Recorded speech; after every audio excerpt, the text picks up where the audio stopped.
প্রিয় দর্শক, এই মুহূর্তে যারা দেশে কিংবা প্রবাসে বসে নবীনগরের কথার আজকের নতুন আরেকটি ভার্চুয়াল আড্ডায় সংযুক্ত হয়েছেন, আমি গৌরাঙ্গ দেবনাথ অপু, এডিটর নবীনগরের কথা। আপনাদেরকে সান্ধ্যকালীন আরেকটি ভার্চুয়াল আড্ডায় প্রীতি এবং শুভেচ্ছা জানাচ্ছি।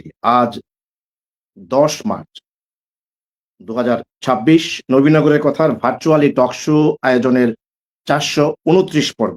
এরই মধ্যে আমরা গত 5 বছরে 428টি পর্ব শেষ করেছি। আপনারা যারা নিয়মিত আমাদের এই অনুষ্ঠানগুলো দেখেন, আপনারা জানেন যে মুক্তিযুদ্ধের চেতনায় নবীনগরের প্রতিচ্ছবি এমন একটি মন্ত্রকে আমরা হৃদয়ে ধারণ করে গত 5 বছর আগে শুরু করেছিলাম এই নবীনগরের কথার ভার্চুয়াল আড্ডা অনুষ্ঠানটি, এবং দেখতে দেখতে ইতিমধ্যে কিন্তু আমরা 428টি পর্ব শেষ করেছি। আজকে 429 পর্ব। এবং আপনারা যারা নিয়মিত আমাদের এই লাইভ আড্ডাগুলোতে সংযুক্ত হন, আপনারা জানেন যে সমসাময়িক নানান ঘটনার পাশাপাশি সেলিব্রিটি মানুষদের জন্ম এবং মৃত্যুর তারিখে আমরা এই ধরনের ভার্চুয়াল আড্ডা করে থাকি, এবং সংস্কৃতি অঙ্গনের সঙ্গে যারা লিজেন্ড রয়েছেন দেশে কিংবা বিদেশে, যারা নবীনগরের অধিবাসী, তাদেরও মাঝে মাঝে আমরা এই ধরনের অনুষ্ঠানে সম্পৃক্ত করে সংস্কৃতি অঙ্গনের সঙ্গে আমরা যুক্ত থাকার চেষ্টা করি। তবে এটি অবধারিত সত্য যে নবীনগরের কথা মূলত সমসাময়িক ঘটনাকে সবচেয়ে বেশি প্রাধান্য দিয়ে থাকে। এবং আজকেও যে বিষয়টি নিয়ে আমরা কথা বলতে বেশ কয়েকজন অতিথিকে আজকে আমন্ত্রণ জানিয়েছি, সেটি হচ্ছে গতকালই আপনারা জানেন যে ঢাকায় ঢাকাস্থ নবীনগর কল্যাণ সমিতির একটি ইফতার মাহফিল হয়েছে, এবং সেই ইফতার মাহফিলকে কেন্দ্র করে গতকাল এবং আজকে নানান জায়গা থেকে নানাভাবে আমরা এটির পক্ষে বিপক্ষে নানান ধরনের আলোচনা সমালোচনা শুনছিলাম, এবং সেই কারণে আমরা বলেছি যে আজকে এটির উপরে একটি আলোচনা করব। এবং আমাদের মূল উদ্দেশ্য হচ্ছে, যেটি বলা হচ্ছে দ্বিধা বিভক্ত নবীনগর কল্যাণ সমিতি। ঢাকাস্থ যে নবীনগর কল্যাণ সমিতি রয়েছে সেটি দ্বিধায় বিভক্ত। ২ টি গ্রুপে বিভক্ত, এবং ২ টি গ্রুপের একটি গ্রুপের গতকাল ইফতার মাহফিল হয়েছে, যেটি অত্যন্ত চমৎকার আয়োজনে হয়েছে। এবং আমরা যেটি জানতে পেরেছি, আরেকটি গ্রুপ যেটি রয়েছে সেটি ১২ তারিখ অর্থাৎ ১২ই মার্চ আগামী পরশু তারাও এনাদার আরেকটি ইফতার মাহফিল আয়োজন করবেন, এবং সেখানে তাদের বক্তব্য তারা তুলে ধরবেন।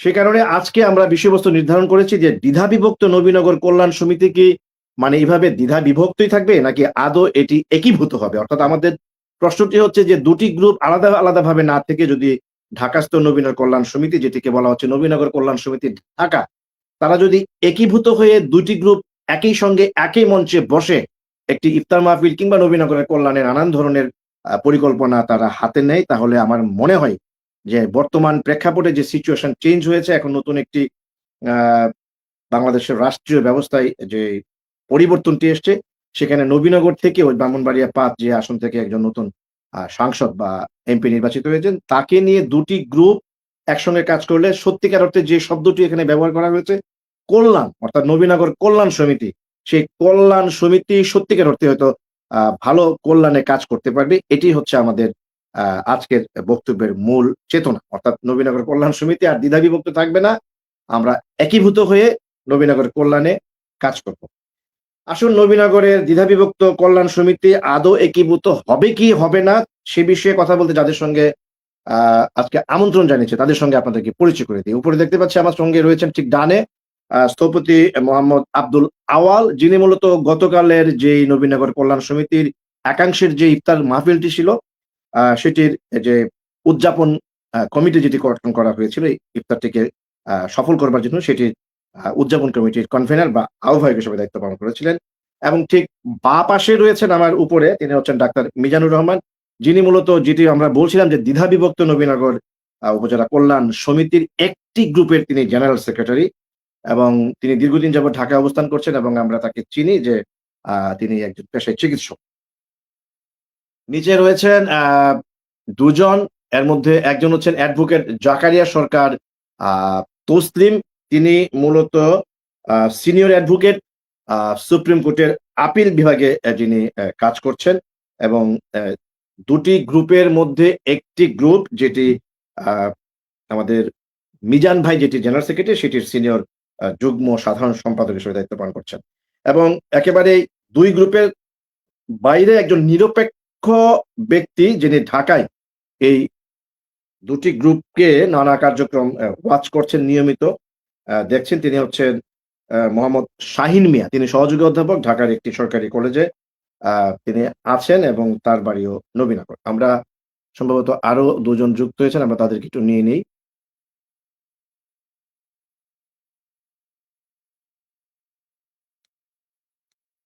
হ্যাঁ, আরেকজন যুক্ত হয়েছেন, তিনি হচ্ছেন রাজীব আহসান চৌধুরী প্রাপ্য। তিনি মূলত বাংলাদেশের এখনকার যে পত্রিকা জগতের অত্যন্ত জনপ্রিয় এবং সুপরিচিত দৈনিক যাই যাই দিন, সেই পত্রিকাটির চিফ অপারেশন অফিসার হিসেবে কর্মরত আছে এবং আমরা জানি যে তিনি একসময় ছাত্রদলের কেন্দ্রীয় কমিটিতেও ছিলেন এবং সাম্প্রতিককালে যে নির্বাচনটি হয়েছে, সেই নির্বাচনে বিএনপির একজন অন্যতম প্রার্থী ছিলেন। যদিও নির্বাচনী লড়াইয়ে শেষ পর্যন্ত টিকে থাকতে পারেননি।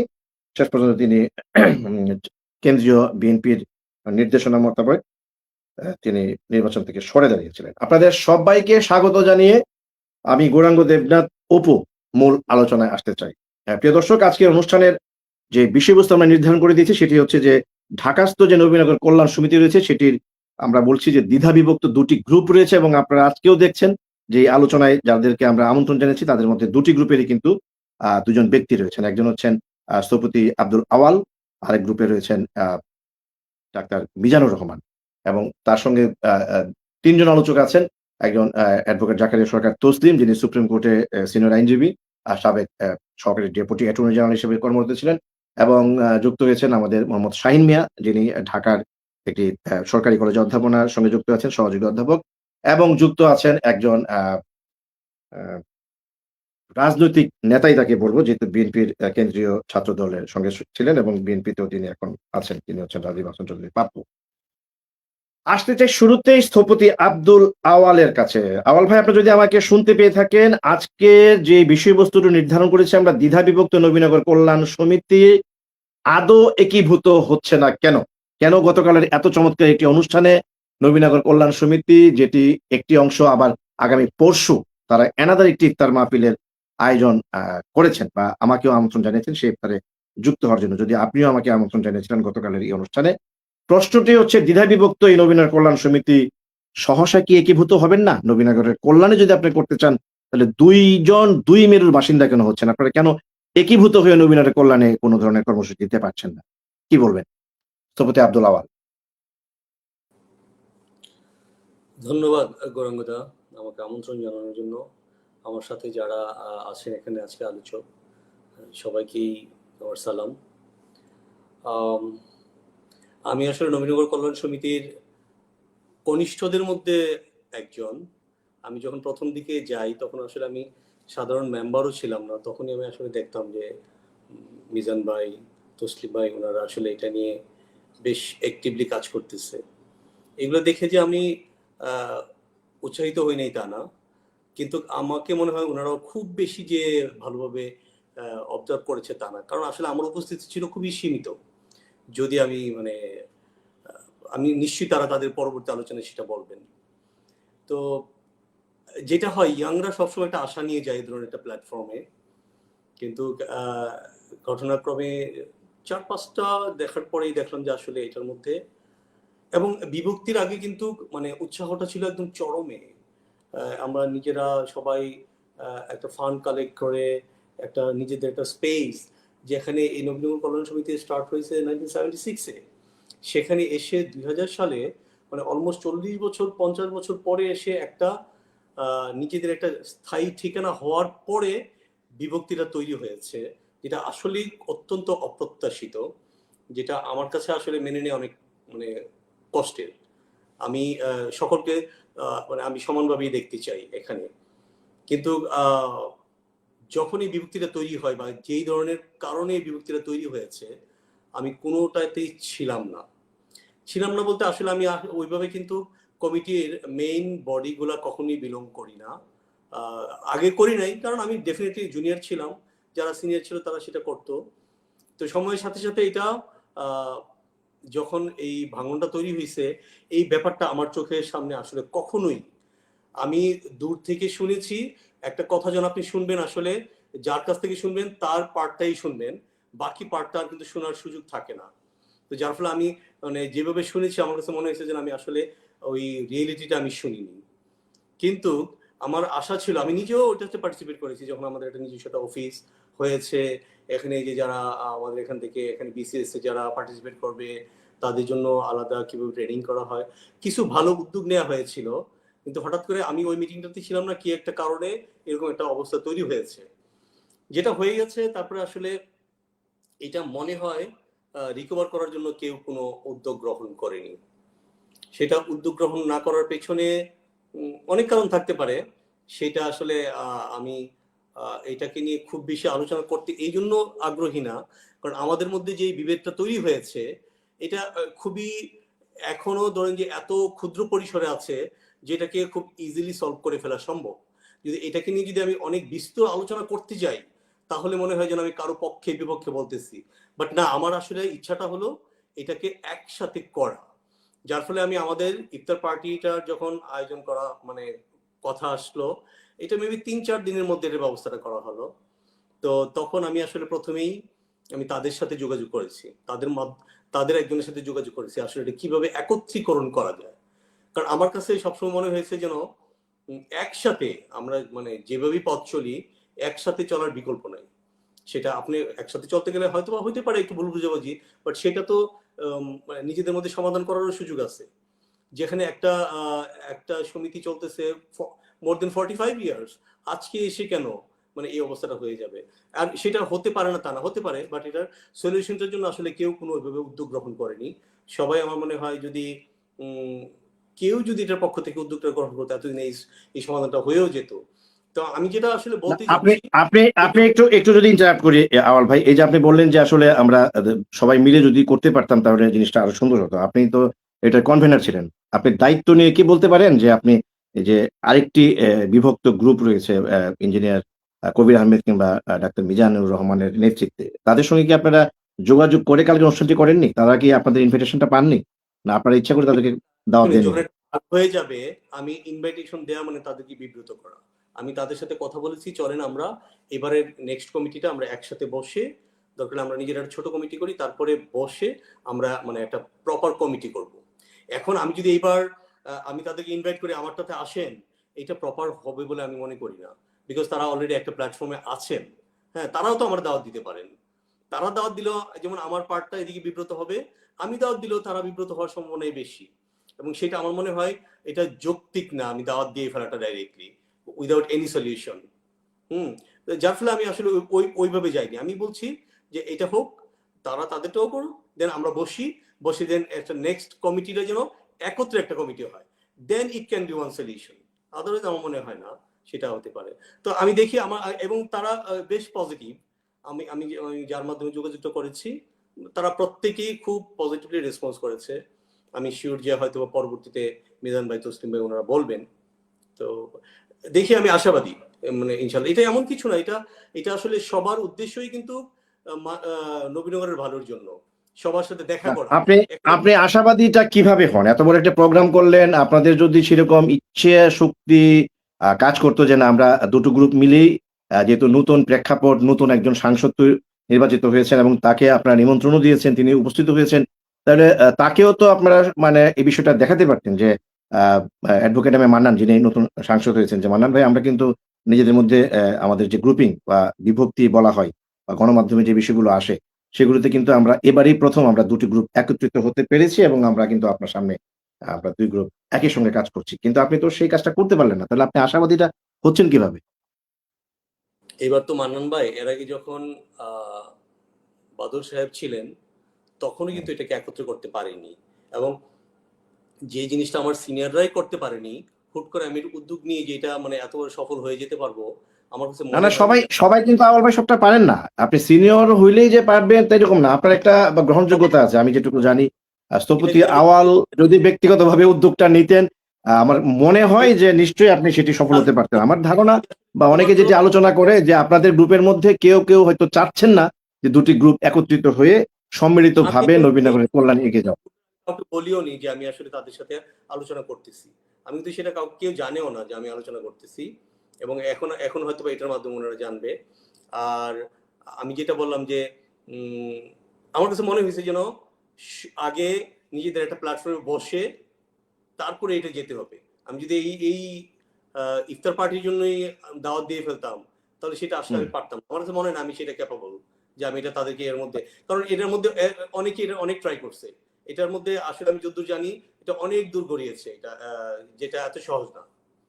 আচ্ছা, তাইলে আমরা আওয়াল ভাই এইটুকুতেই থাকি যে আপনি যেহেতু নতুন একটি ইফতার মাহফিলের কনভেনিং কমিটির বা আয়োজক কমিটির আহ্বায়ক বা কনভেনার ছিলেন, আপনি খুব আশাবাদী যে খুব সহসায় আপনারা এই দ্বিধা বিভক্তি হয়তো আপনি কাটিয়ে একটি গ্রুপে আপনারা মিলিত হতে পারবেন। আমরা একটু দেখি আপনার সহযোদ্ধা ভাই ডাক্তার মিজানুর রহমান, আপনার যে একাংশের, তিনিও একটি গ্রুপের জেনারেল সেক্রেটারি। অর্থাৎ আপনি যেমন একটি গ্রুপের সঙ্গে জড়িত, তিনি এনাদের একটি গ্রুপ একই নামে, অর্থাৎ তারাও নবীন কল্যাণ সমিতি ঢাকা বা ঢাকা নবীন কল্যাণ সমিতি, সেটি জেনারেল সেক্রেটারি। আমরা একটু মিজান ভাইয়ের কথা একটু এবার শুনবো। মিজান ভাই, আপনি যদি শুনতে পেয়ে থাকেন তাহলে আমি আহ, জানি যে আপনি অত্যন্ত মনোযোগের সহিত আমাদের স্থপতি আউল ভাইয়ের কথাগুলো আপনি শুনেছেন। আপনার কাছে আমার একই প্রশ্ন, সেটি হচ্ছে যে নবীনের কল্যাণ সমিতি কেন দ্বিধা বিভক্ত থাকবে? 1976 সালে, আমি যেটুকু জানি যে 1976 সালে এই সংগঠনটি প্রতিষ্ঠিত হয়েছে এবং যদিও আমাদের আউল ভাই বলছিলেন 45 বছরের বেশি সময়, কিন্তু মনে হচ্ছে 76 হলে এখন 26, মানে একদম 50 বছর পূর্তি আমার ধারণা এবছর। এটা 50 বছর পূর্তি উপলক্ষেও তো একটি মানে গেট টুগেদার করে আপনারা দুটো গ্রুপ এক হয়ে নবীনগরের কল্যাণে আপনারা কাজ করতে পারেন। কেন আপনারা একীভূত হতে পারছেন না? আপনারা আবার এনাদার আগামী পরশুদিন আরেকটি ইফতার পার্টি কেন ডাকলেন? কালকে আপনারা আসলেন না কেন? আমার ছোট ভাই গৌরাঙ্গ দেবনাথ অপু আজকের এই সঞ্চালক, অনুষ্ঠানের আয়োজক। আসলে তাকে আমি খুব স্নেহ করি, আমার ছোট। এই জন্য আলোচনার টেবিলেও কিন্তু আমি তাকে তুমি করেই বলবো, যদিও আপনি করে জি, বলা জি। উচিত ছিল, কিন্তু আপনি বললে আসলে তৃপ্তি পাবো না, তাই তুমি করেই বলছি আর কি। ঠিক আছে। অবশ্যই, অবশ্যই, অবশ্যই, আর অবশ্যই ভাই। এখানে বাকি যারা আছেন আমার বিশ্বাস বোধহয় সবাই বোধহয় আমার ছোট হবেন আর কি। আমি শিওর। 78 এর মেট্রিক, সেই হিসাব করলে সবাই বুঝতে পারবেন। হ্যাঁ, তো জি, আমার জি, বাড়ি জি। লাউর ফতেপুর গ্রামে আর কি। হ্যাঁ, তো এই যে ব্যাপারটা আজকে আলোচনার টেবিলে বসলাম, এটাই কিন্তু আমাদের জন্য লজ্জাজনক। কেন আমাদের বসতে হইল, এইটাই কিন্তু লজ্জাজনক। আমি অত্যন্ত বেদনাদায়ক, মানে মর্মাহত হয়ে বলতে চাই যে নবীনগর উপজেলা কল্যাণ সমিতি 50 বছরের একটা সংগঠন। এই সংগঠনের মাধ্যমে আমরা কি দিতে পারলাম সেটা বড় কথা নয়, কিন্তু আমরা কেন ক্ষতি করলাম, আমরা নবীনগরকে কেন সারা বাংলাদেশের কাছে অপদস্থ করব যে আমরা একটা মানে সমিতি, এটা অরাজনৈতিক অলাভজনক একটা সংগঠন, এটা আমরা এক রাখতে পারি না। তাইলে আমি নিজেকেও ভালো বলবো কিভাবে, আর যারা যারা এটাতে যুক্ত আছে দুই গ্রুপে, তারাই বা নিজেদেরকে ভালো দাবি করবেন কিভাবে? তো আমরা সমিতির মাধ্যমে রাতারাতি নবীনগরের আয় উন্নতি করে ফেলবো সেটা বড় কথা না, কিন্তু যে একটা প্ল্যাটফর্ম ছিল, এই নবীনগর একটা বিশাল উপজেলা, ঢাকায় আমাদের অত্যন্ত গণ্যমান্য ব্যক্তিবর্গ অবস্থান করছেন, এমন অনেক ওজনদার ব্যক্তিবর্গ আছেন। আমরা একটা প্ল্যাটফর্ম পেয়ে গেছি রেডিমেড, এটা 50 বছর বয়স হয়ে গেছে। সেই প্ল্যাটফর্মে এসে আমরা ভালো কিছু করতে পারি আর না পারি, কিন্তু আমাদের পিরিয়ডে বা আমাদের কারণে যদি এটা দ্বিধা বিভক্ত হয়, এই দায়ভার তো আমরা কোনোদিনই এড়াতে পারবো না। প্রিয় ভাইয়েরা, গৌরাঙ্গ দেবনাথ অপুর সম্ভবত আপনার মনে আছে, যেহেতু আপনি অনুষ্ঠান করেন এই প্রোগ্রামে মনে হয় বছর 3 আগে আমাকে এবং জাকারিয়া তসলিম সহ আরো কাকে কাকে আহ্বান করেছিলেন, যেদিন আমরা একটা সম্মেলন করতে যাচ্ছিলাম। এবং সম্মেলন করতে যাচ্ছিলাম, এই প্রেক্ষাপটটা 2টা মিনিট সময় নিয়ে আমি বলে দেই। আমি সৌদি আরবে ছিলাম 15 বছর সরকারি জি। ডাক্তার হিসেবে। 2007-এর শেষের দিকে আসি।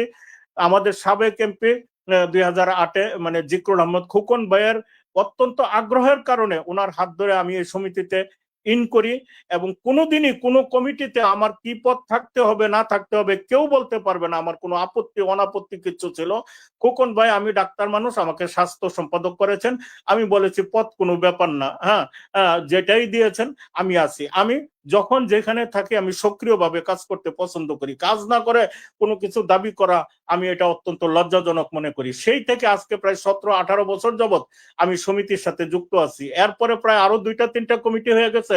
ওই ডাক্তার মনে করে আমাকে কিন্তু স্বাস্থ্য সম্পাদকই করে রাখা হয়। তো এটা না বললে আপনারা বুঝবেন না। এখানে 2-3 জন ব্যক্তি এমন ভূমিকা পালন করে, তার নিজ গ্রামের 20-22 জন, আমাদের 73 সদস্যের কমিটির ভিতরে তার নিজ গ্রামের 20-22 জন, আরেকজন ব্যক্তি তার নিজ গ্রামের 15-20 জন, এইভাবে দিয়া সেরা মানে অর্ধেকের চেয়ে বেশি লোক এই 2 গ্রামের থেকে দেয়, আর বাকি 224 গ্রাম থেকে থাকে হয়তো 30 জন। এইভাবে সমিতিটাকে মানে একমুখী বা মন গড়া ভাবে মানে এককভাবে 2-4 জনে পরিচালনা করার চেষ্টা করেছে, তারপরও মুখ বুজে সহ্য করেছি। কিন্তু সবচেয়ে আপত্তিকর ব্যাপার যেটা হইলো, একজন ব্যক্তি, তার অন্য কোনো কাজ নাই, এই সমিতিতে এসে সে বড় পদ পাবেও না, কোনোদিন পাওয়ার যোগ্যতাও নাই, এটা পরিষ্কারই বলা যায়। কিন্তু সে 1 নম্বর জয়েন্ট সেক্রেটারি থাকে।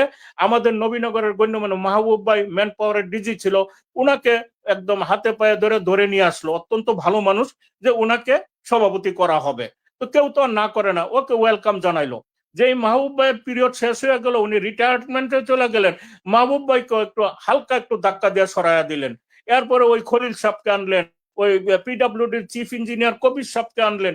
এইভাবে একে একে আমাদের যত সচিব, উপসচিব, এই সেই, তাদেরকে ডেকে ডেকে আনেন। তাদের মেয়াদ পার হয়ে গেলে তাকে সরাইয়া দিয়ে আবার আরেকজনকে আনেন।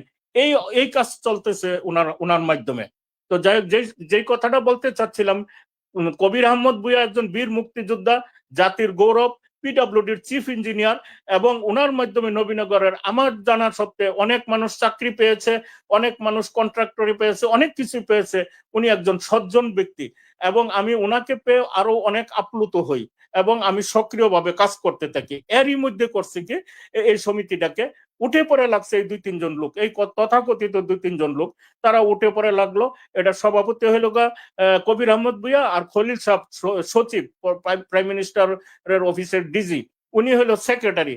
এই দুইজন থাকা অবস্থায় কি করলো, আলাদা একটা কমিটি তৈরি করে ফেললো, সাইডে আবার আলাদা একটা কমিটি তৈরি করে লইলো। এবং দেখা গেল কি যে সভাপতি তো রয়ে গেল, তো একটা সমিতির একটা রেজিস্ট্রেশন নাম্বার আছে, এই রেজিস্ট্রেশন নাম্বারটা তো সভাপতির সাথেই থাকবে, তাই না কথাটা? তো আছে, এবং আমরা যারা ছিলাম 15-20 বছর ধরে সক্রিয়ভাবে আছি, আমরা কিন্তু সভাপতির সাথেই আছি। আমরা কিন্তু আলাদা বিভক্তও করি নাই, আলাদা কোনো দলও গঠন করি নাই। এবং তারা যারা যেটা করতে চাইছিল, করতে যায় দেখা গেল একবার একজন জয়েন্ট সেক্রেটারিকে নিয়ে আসে, তারপর উনি আর আসে না, আবার আরেকজন উপসচিবকে নিয়ে আসে, আবার একজন প্রিন্সিপালকে নিয়ে আসে, এইভাবে আনতে তাকে বিদায় করতে থাকে। এই অবস্থার মধ্যে আমরা কি করলাম, জাতীয় পত্রিকায় বিজ্ঞাপন দিয়ে সদস্য সংগ্রহ করে, এবং আমরা একটা সার্চ কমিটি গঠন করে, নির্বাচন কমিশন গঠন করে, আমরা ইঞ্জিনিয়ার্স ইনস্টিটিউটে হল ভর্তি প্রায় 800 মানুষের উপস্থিতিতে সম্মেলন হয়, যে সম্মেলনের মাধ্যমে বীর মুক্তিযোদ্ধা কবির আহমদ ভূঁইয়া, উনি সভাপতি এবং আমি সাধারণ সম্পাদক। এর আগে আরো একটি কথা বলে নেই, এই 50 বছরের ভিতরে কিন্তু আমাদের সমিতির কোনো স্থায়ী কিন্তু কোনো অফিস হয় নাই।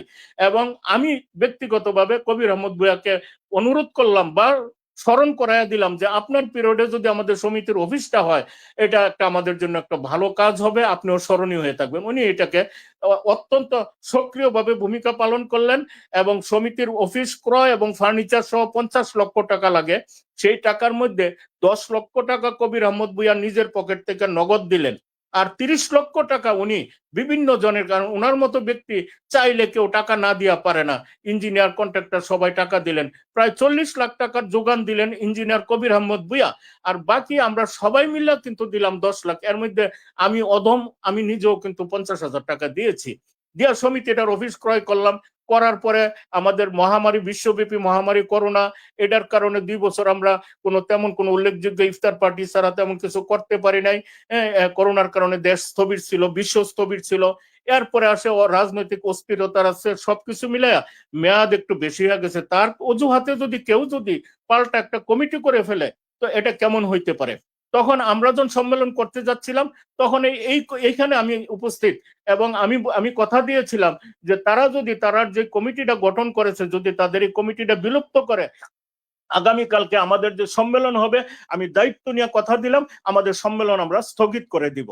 কিন্তু তারা তাদের কমিটি অদ্যাবধি বিলুপ্ত করে নাই এবং চালিয়ে যাচ্ছে। সবচেয়ে আপত্তিকর ব্যাপার হইলো গত 2 বছর আমরা কিন্তু এই সমিতির অফিসটা তালাবদ্ধ ছিল, আমরাও যাই না, এই সমিতির অফিস ব্যবহার করি না, তারাও যায় না, তাদের পথে তারা, আমাদের পথে আমরা আছি। আমরা মোটামুটি বলা যায় শান্তিপূর্ণভাবে নিরাপদ দূরত্ব বজায় রেখে আমরা চলতেছি। কিন্তু দুঃখজনক হইলো গত 10-12 দিন আগে এই সমিতির অফিসের 3-3টা তালা ভেঙে তারা চর দখলের মতো দখল করে তারা সমিতির অফিসে ঢুকলো। এটা কোন অধিকারে তারা ঢুকলো এবং কোন মানে মানে মানে নীতি নীতি এবং আদর্শ অনুসরণ করে তারা এই কাজটা করলো আমরা বুঝতে পারি না। তারা আসলে পায়ে পাড়া দিয়ে আমার মনে হয় এইখানে মিজান ভাই আপনাকে একটু থামাই, হ্যাঁ, যেহেতু একটা বড় গুরুতর অভিযোগ আপনি করেছেন। আমি আসলে ওই দুঃখিত, বর্তমানে যে কমিটিটি কালকে ইফতার মাহফিল করেছে সেই কমিটির যিনি কি বলে জেনারেল সেক্রেটারি আমিনুল ইসলাম, তাকে বহুবার কল দিয়েছি, তিনি কল রিসিভ করেননি, যদিও কালকে তিনি উপস্থিত হননি অনুষ্ঠানে। আর ইফতার আয়োজক কমিটির আনোয়ার হোসেন, তাকেও বলেছিলাম আজকে যুক্ত হওয়ার জন্য, তিনি যুক্ত হবেন, কিন্তু কিছুক্ষণ আগে তার এক আত্মীয় হসপিটালাইজড হওয়াতে তিনি যুক্ত হতে পারেননি। এরপর আমার মনে হয় একটু বক্তব্য শুনে আসতে চাই আওয়াল ভাইয়ের কাছ থেকে। আওয়াল ভাই যদিও মূল কমিটিতে নেই, কিন্তু যেহেতু আপনি একটা গুরুতর অভিযোগ করেছেন যে তালা ভাঙা টাঙা সবকিছু মিলিয়ে, আসলে এইগুলি যদি বলতে থাকেন তাহলে এগুলি চলতেই থাকবে। আমাদের আজকের মূল উদ্দেশ্যটি হচ্ছে যে আপনারা যদি নিজেদের মধ্যে বিভেদ, অন্তর্কুন্দল সবকিছু ভুলে যদি আপনারা একটু মন খোলাভাবে কথা বলতেন যে না, হ্যাঁ, আমাদের অতীত সবকিছু শেষ, আমরা এখন নতুন করে কাজ করতে চাই, একীভূত হতে চাই। আওয়াল ভাই, আপনি কি শুনতে পাচ্ছেন? হ্যালো আওয়াল ভাই, আপনি কি শুনতে পাচ্ছেন?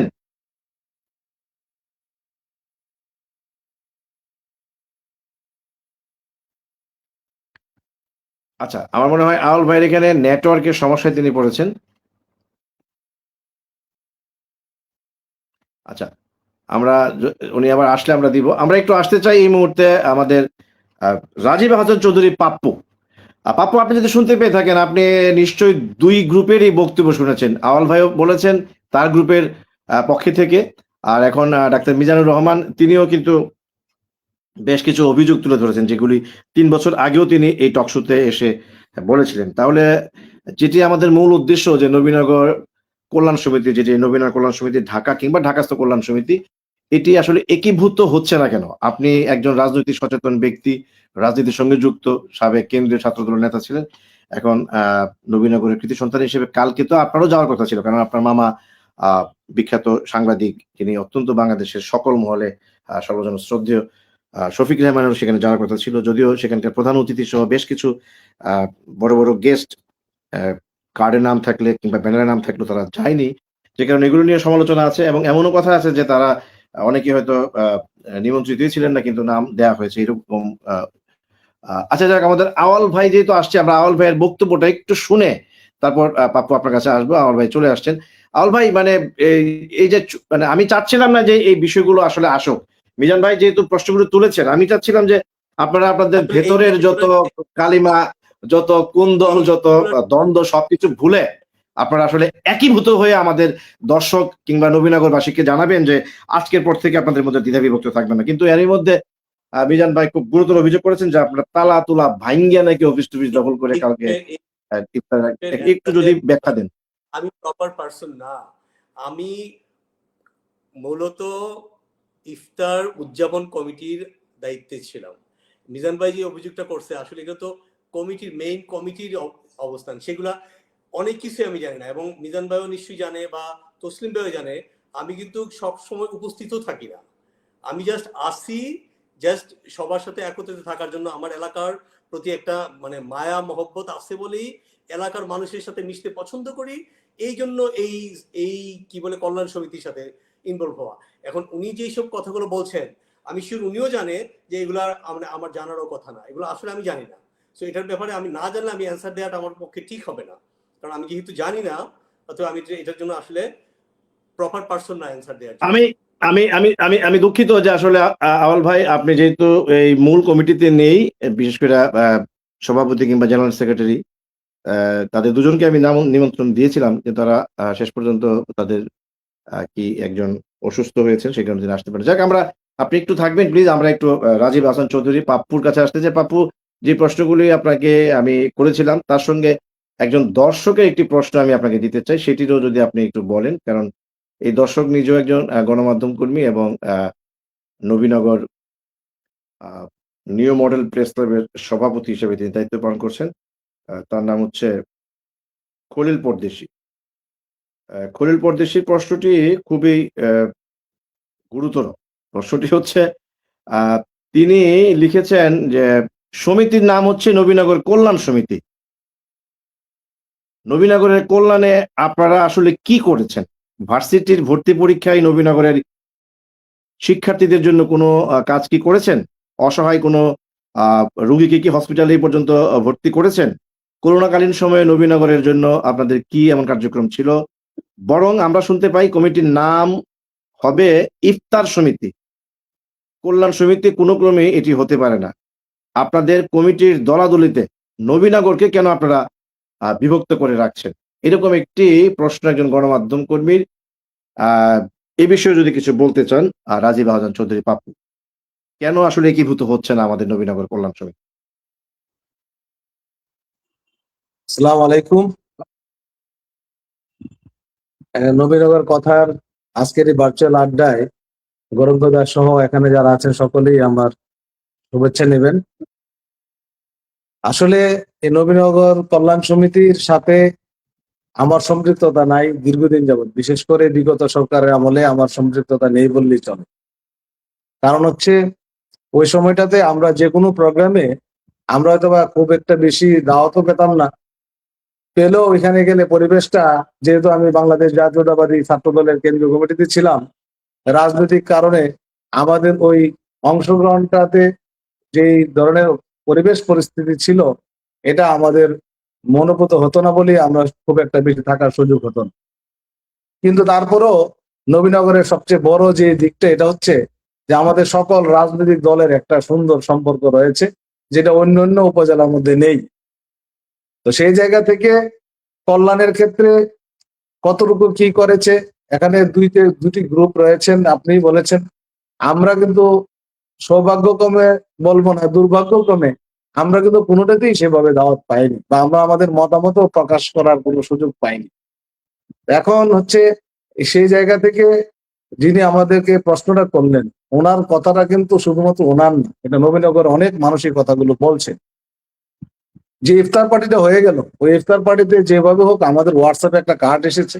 আমি যেহেতু জাইজাদিনের সাথে সম্পৃক্ত, সেই ক্ষেত্রে আমি নিজেও জানি না যে সাংবাদিক শফিক রহমান কখন কিভাবে দাওয়াত পেয়েছে। আমি যখন ওনাকে জিজ্ঞেস করলাম, উনি বলেছেন আমি তো জানি না। পরবর্তীতে আমি যখন আওয়াল ভাইকে ফোন করলাম, কার্ডে যেহেতু উনি কনবে না যে আপনারা দাওয়াত করেছেন, তো ওনাকে তো বলে নামটা দেওয়া উচিত ছিল। আর আপনারা এখানে যে কার্ডের যে ক্রমবিন্যাস, অতিথিদের যে ক্রমবিন্যাস, ওই ক্রমবিন্যাসের আলোকে একটা উনি 92 বয়সের একজন সাংবাদিক এবং 21 পদক প্রাপ্ত, নবীনগরে অনেকেই হয়তো বা পার্লামেন্ট মেম্বার হবে বা মিনিস্টারও হবে, কিন্তু আমরা কিন্তু এই জায়গাটাতে দীর্ঘদিন পর আমাদের একজন 21 পদকে ভূষিত হলেন। এবং সবচেয়ে বড় বিষয় হচ্ছে উনি 21 পদক পাওয়ার পরে কল্যাণ সমিতির দুই গ্রুপের কোন গ্রুপ থেকেই কিন্তু ওনাকে জাস্ট একটা ফুল দিয়ে যে শুভেচ্ছা জানানো, এটাও আমি লক্ষ্য করি নাই। আমার রিলেটিভ, আমি হয়তো বা এটা বলতে হচ্ছে এই কারণে, ওনাকে যেহেতু অতিথি করা হবে, এর আগেই তো আপনাদের একটা দায়িত্ব ছিল, আপনারা কিন্তু নবীনগরের সন্তান হিসেবে আমরা এটি পাইনি। তো সবচেয়ে বড় বিষয় হচ্ছে আমি লক্ষ্য করেছি যে নবীনগর কল্যাণ সমিতিতে সবাই ক্ষমতার পিছনে দৌড়ায়, মানবতা, ভালোবাসা, কল্যাণ এই জায়গাগুলোতে আমাদের কিন্তু ঘাটতি আছে। এবং যার কারণে আজকে দুইটা গ্রুপ, আপনারা জানেন যে আমি ছাত্র রাজনীতি থেকেই নবীনগরে অন্তত পক্ষে আমাকে সবাই জানে যে যতটুকুই পারি আমার ক্ষুদ্র সামর্থ্য অনুযায়ী, করোনা বলেন বিভিন্ন সময় দুঃসময় আমার জায়গা থেকে আমি কাজ করি। আমরা মানবতার জন্য কাজ করি, আমরা কোনো কমিটির জন্য বা এই সময় আমি যেহেতু রাজনৈতিক দলের সাথে সরাসরি সম্পৃক্ত, আমিও চাই না যে রাজনৈতিক কোন নেতা এই সংগঠনের সভাপতি সেক্রেটারি হোক, এটা কিন্তু আমি চাই না। পেশাজীবী জায়গা থেকেই কেউ হোক, এটা আমাদের চাওয়া, কিন্তু তাদের মধ্যে যেন ঐক্য থাকে, তাদের মধ্যে, কারণ এখানে বেশিরভাগই আমার সিনিয়র, তারা অনেকে আমার বড় ভাইয়ের সাথে তাদের সম্পৃক্ততা আছে, আমার পরিবারের বাচ্চা তাদের সাথে সম্পৃক্ত। আমরা চাই আপনারা নবীনগর কল্যাণ সমিতিকে সুন্দরভাবে, নতুন একজন সাংসদ হয়েছেন, ওনাকে নিয়ে আমরা এগিয়ে যাবেন, কিন্তু আমাদের দুর্ভাগ্য যে আপনারা কিন্তু আমাদের কোনো বলেনও না, মতামত নেওয়ার ইচ্ছাও পোষণ করেন না, এমনকি যোগাযোগও কেউ করেন না। এখন ধরেন আমি হয়তোবা ছাত্র সংগঠনে 2-2বার দায়িত্ব পালন করেছি, এখন একটা জায়গাতেও কাজ করছি। তা আমরাই যদি আমাদের মতামত দেওয়ার সুযোগ না পাই, কিংবা সেই জায়গাতে যদি অন্যদের অবস্থা কি হবে এটা আর আমি বলতে চাই না। এখন আবারও যে সামনে পরশুদিন ইফতার পরে, এটাও কিন্তু আমরা জানি না, একটা হয়ে গেছে এটাও সেভাবে আমাদের জানার সুযোগ হয়নি। এইভাবে যদি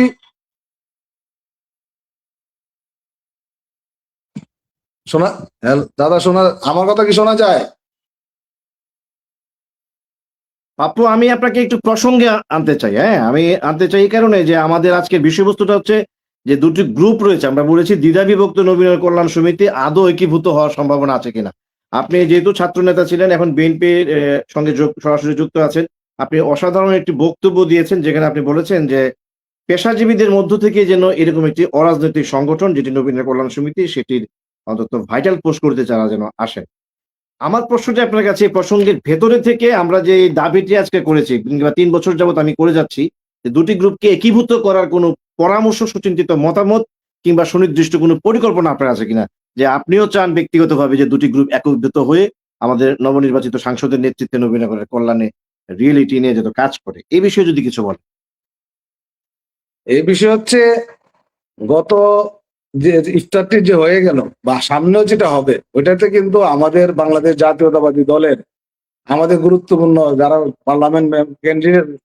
পার্লামেন্টে ক্যান্ডিডেট ছিলেন, তকদুর হোসেন জসিম ভাই, সাইদুল হক সাইদ ভাই, সালাউদ্দিন ভাই, শিশির ভাই, মামুন ভাই, এমনকি স্বতন্ত্র নির্বাচন যিনি করেছেন নাজমুল হোসেন তাপস, তারপরে আমাদের অ্যাডভোকেট মতিন ভাই, তারপরে আব্দুল্লাল বাকি উনি, তারপরে আমাদের আমাদের আছে আলী আজম জালাল ভাই সহ আমরা অনেকেই ছিলাম। কিন্তু আমরা কিন্তু এই 5ই আগস্ট পরবর্তী যে পরিস্থিতি, ওই পরিস্থিতি কিন্তু আমরা কখনোই এ বিষয়ে কিন্তু আমরা উদারতাই দেখিয়েছি সারা বাংলাদেশে, যেটা অনেক ক্ষেত্রে হয় নাই। আমরা কিন্তু বিএনপির নেতৃবৃন্দ কিন্তু এই উদারতা দেখিয়েছি যে অন্তত পক্ষে যারা এটাকে পরিচালনা করছেন, যে দলেরই হন, আপনাদের মধ্যে একটা সুন্দর সম্পর্ক থাকুক, এই সম্পর্কের আলোকে ঐক্যবদ্ধ নবীনগর থাকুক।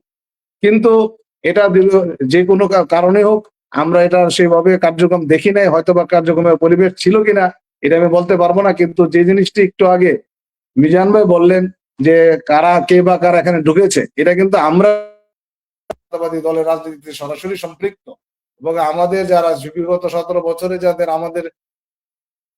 আমরা কিন্তু এগুলোর সাথে একেবারেই সম্পৃক্ত না। এখন আমরা চাই আপনারা এখানে দল মত নির্বিশেষে অন্তত পক্ষে সবাইকে আপনারা দুই পক্ষ এভাবে বিবাদমান না থেকে আপনারা একটা মিটিং আয়োজন করতে পারেন।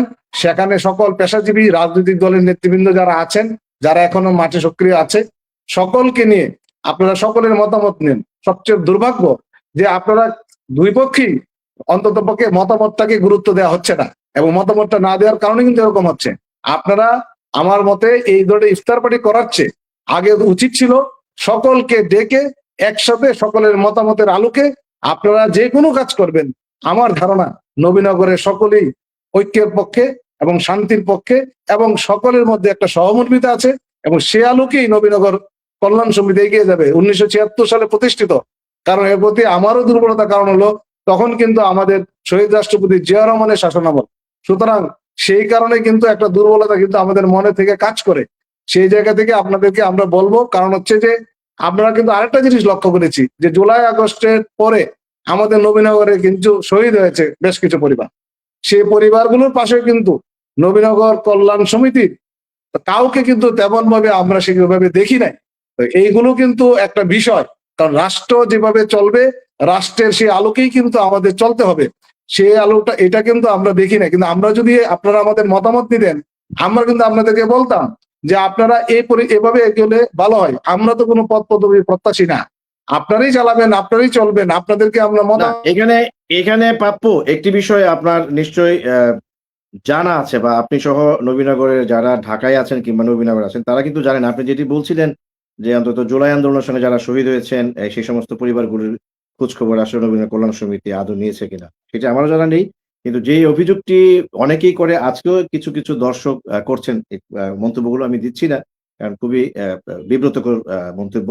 বলা হচ্ছে যে আসলে এটি কল্যাণ সমিতি না, এটি আসলে মূলত ইফতার সমিতি। বছরে একবার তারা ইফতার করেন এবং যদি সম্ভব একটা বনভোজনও তারা করেন। এর বাইরে আসলে নবীনগরের কল্যাণ যে শব্দটি খুবই চমৎকার শব্দ, সেই আসলে নবীনগরের কল্যাণে তারা কতটা আ গত প্রায় ৫০ বছর কাজ করেছেন, সেটি নিয়ে কিন্তু কম বেশি সকলেরই প্রশ্ন রয়েছে।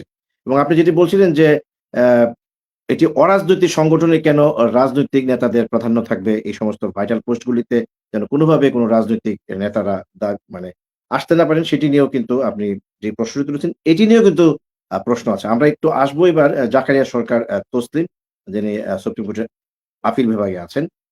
যদিও একটি বড় ধরনের অভিযোগ আছে যে গতকাল যে মানে খুব অনেক বড় ৬ থেকে ৭০০ লোকের নাকি সেখানে সমাগম ঘটেছিল।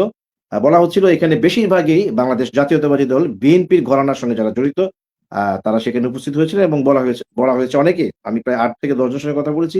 আমাকে বলল যে গৌরাঙ্গদা, মূলত বিগত দিনে ১৭ বছর যে আওয়ামী লীগ ক্ষমতায় ছিল, তখন যখন নবীন কল্যাণ সমিতিকে বলা হতো এটি মূলত একটা আওয়ামী ঘরানার সংগঠন কিংবা সেখানে আওয়ামী লীগের সমাবেশ হতো।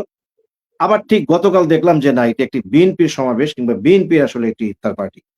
এই যে আপনি যে কথাটা বললেন প্রাপ্য, যে এই ধরনের অরাজনৈতিক সংগঠনগুলিতে কোনোভাবে যেন রাজনীতির কোনো ছুটাফাটা মানে কোনো ঘটনা না ঘটে, সেই বিষয়গুলি কিন্তু কোনোভাবেই তারা আসলে যারা নেতৃত্বে থাকতেন তারা সেই বিষয়গুলো হয়তো মাথায় রাখছেন না। সে কারণে আমি একটু আসতে চাই জাকারিয়া সরকার তসলিম, অ্যাডভোকেট, যিনি আপিল বিভাগে আছেন সুপ্রিম কোর্টে, একসময় সুপ্রিম কোর্টের সহকারী অ্যাটর্নি জেনারেল ছিলেন। আ তসলিম ভাই, আপনি যদি শুনতে পেয়ে থাকেন, মানে ৩ জন বক্তার বক্তব্য আপনারা শুনেছেন, আপনিও একটি গ্রুপের সঙ্গে যুক্ত। অর্থাৎ আপনাকেও আমরা জানি যে মিজান ভাই কিংবা ইঞ্জিনিয়ার কবির ভাই, তাদের যে কমিটি, তাদের অন্যতম সিনিয়র জয়েন্ট সেক্রেটারি হিসেবে দায়িত্ব পালন করছেন। এই যে বলা হচ্ছে যে পেশাজীবীদের মধ্য থেকে তার সভাপতি, সেক্রেটারি সহ মূল পদগুলিতে যেন থাকা হয় এবং এটিতে যেন কোনোভাবে রাজনৈতিকভাবে এটার শরীর থেকে গন্ধ না বের হয়। সেই বিষয়গুলি কিন্তু বারবার এখানে আলোচিত হচ্ছে। এবং কেন আপনারা এত দিন যাবৎ এরকম ভাবে বিভক্ত থাকছেন? এটি একীভূত হওয়ার পেছনে আসলে মূল বাধাটা কোথায়? কিংবা যেটি বলা হচ্ছে একসময় এটি আওয়ামী লীগের সংগঠন রূপান্তরিত হয়েছিল। বলা হতো যে আওয়ামী লীগের সমাবেশ হয়ে এখানে ইফতারের মাধ্যমে। গতকাল বলা হচ্ছে এটি বিএনপির সমাবেশ হয়েছে। এই প্রশ্নগুলি কেন আসছে? কেন আপনারা এইগুলি থেকে দূরে থাকতে পারছেন না? কিংবা সত্যিকারের কল্যাণ সমিতি যে নামকরণটি, যেটা আমি আজকেও কয়েকজনকে বলছিলাম তসলিম ভাই, যে সরকারের একটি কমিটি আছে সর্বোচ্চ পর্যায়ের, একনেক কমিটি। একনেকে অনুমোদন হইলেই সরকারের হাজার হাজার কোটি টাকার যে উন্নয়ন সারা দেশে ছড়িয়ে পড়ে। আমার কাছে মনে হয়, ব্যক্তিগতভাবে আমি মনে করি, নবীনগরের জন্য আপনাদের এই ঢাকাস্থ নবীনগর কল্যাণ সমিতি হচ্ছে একনেক কমিটি।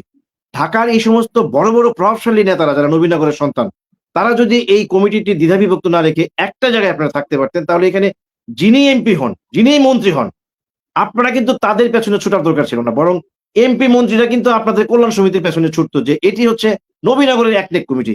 কিন্তু আপনারা গত ৫০ বছরে সেই কমিটিটিকে সেই জায়গায় নিয়ে যেতে পারেননি। এটি মানুষের দুঃখ, আমার দুঃখ, নবীনগরবাসীর দুঃখ।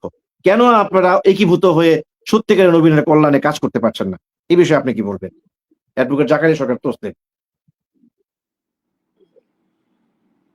রমজানুল মুবারক। প্রিয় সঞ্চালক গৌরাঙ্গ দেবনাথ অপু, সুন্দর বক্তব্য রেখেছেন আমাদের আজকের প্রথম বক্তা স্থপতি আওয়াল সাহেব। উনি এখন যুক্ত নেই। তারপরে মিজান ভাই সমিতি সম্পর্কে বলেছেন। পাপ্পু সুন্দর অনেক দিক কার্ড সহ অনেক কিছু বলেছে, স্নেহাস্পদ পাপ্পু। কিন্তু পাপ্পুর স্নেহাস্পদ এই জন্য বলি, পাপ্পুর পারিবারিক ভাবে পাপ্পুর আম্মুর সাথে আমাদের অনেক জড়িত। জিয়াউল ভাই যখন প্রথম উপজেলা চেয়ারম্যান, আর শোয়েব চৌধুরী সহ। আমার মনে হয় পাপ্পু শোয়েব চৌধুরীর ছোট ভাই। তো এবং অধ্যাপক শাহিন সাহেব আছেন, আর পরবর্তীতে যুক্ত হয়েছেন আরেকজন। তো আসলে কি সমিতির আর পিছন দিকে না গিয়ে সমিতির ফাউন্ডেশন অবস্থা, ফাউন্ডিং পজিশন এবং এই পর্যন্ত আমরা সমিতিটা 50 ইয়ার্সে পৌঁছেছি। তো আসলে কি আমি এই সমিতির সাথে সাধারণ সদস্য হওয়ার আগে প্রথম সাধারণ সদস্য সংগ্রহ করে, আজীবন সদস্য সংগ্রহ করে, এবং অতীতে 1988 সালের বন্যা এবং 96 সালে মোহাম্মদপুর কেন্দ্রীয় কলেজে আমাদের শ্রদ্ধাভাজন শিক্ষক নবীনগরের কৃতি সন্তান, যিনি নবীনগরকে দীর্ঘদিন এই সমিতিটা ধরে রেখেছিলেন, শরীফ স্যার। দেখেন কোথা থেকে সরিষাতে যদি ভূত থাকে এটা তাড়াবেন কিভাবে? ওনার এখান থেকে একজন শিক্ষক মানুষ ওনাকে শ্রদ্ধা জানায়, কিন্তু ওই অফিসে কার্যক্রম হতো, সমিতির কোনো অফিস ছিল না। ফাউন্ডার প্রেসিডেন্ট ছিলেন আব্দুল হক সাহেব, ফাউন্ডার সেক্রেটারি ছিলেন আওয়াল সাহেব 1976 সালে। এই সমিতিতে নবীনগরের কৃতি সন্তানরা দায়িত্ব পালন করেছেন আপনার ক্যাবিনেট সচিব সিদ্দিকুর রহমান সাহেব।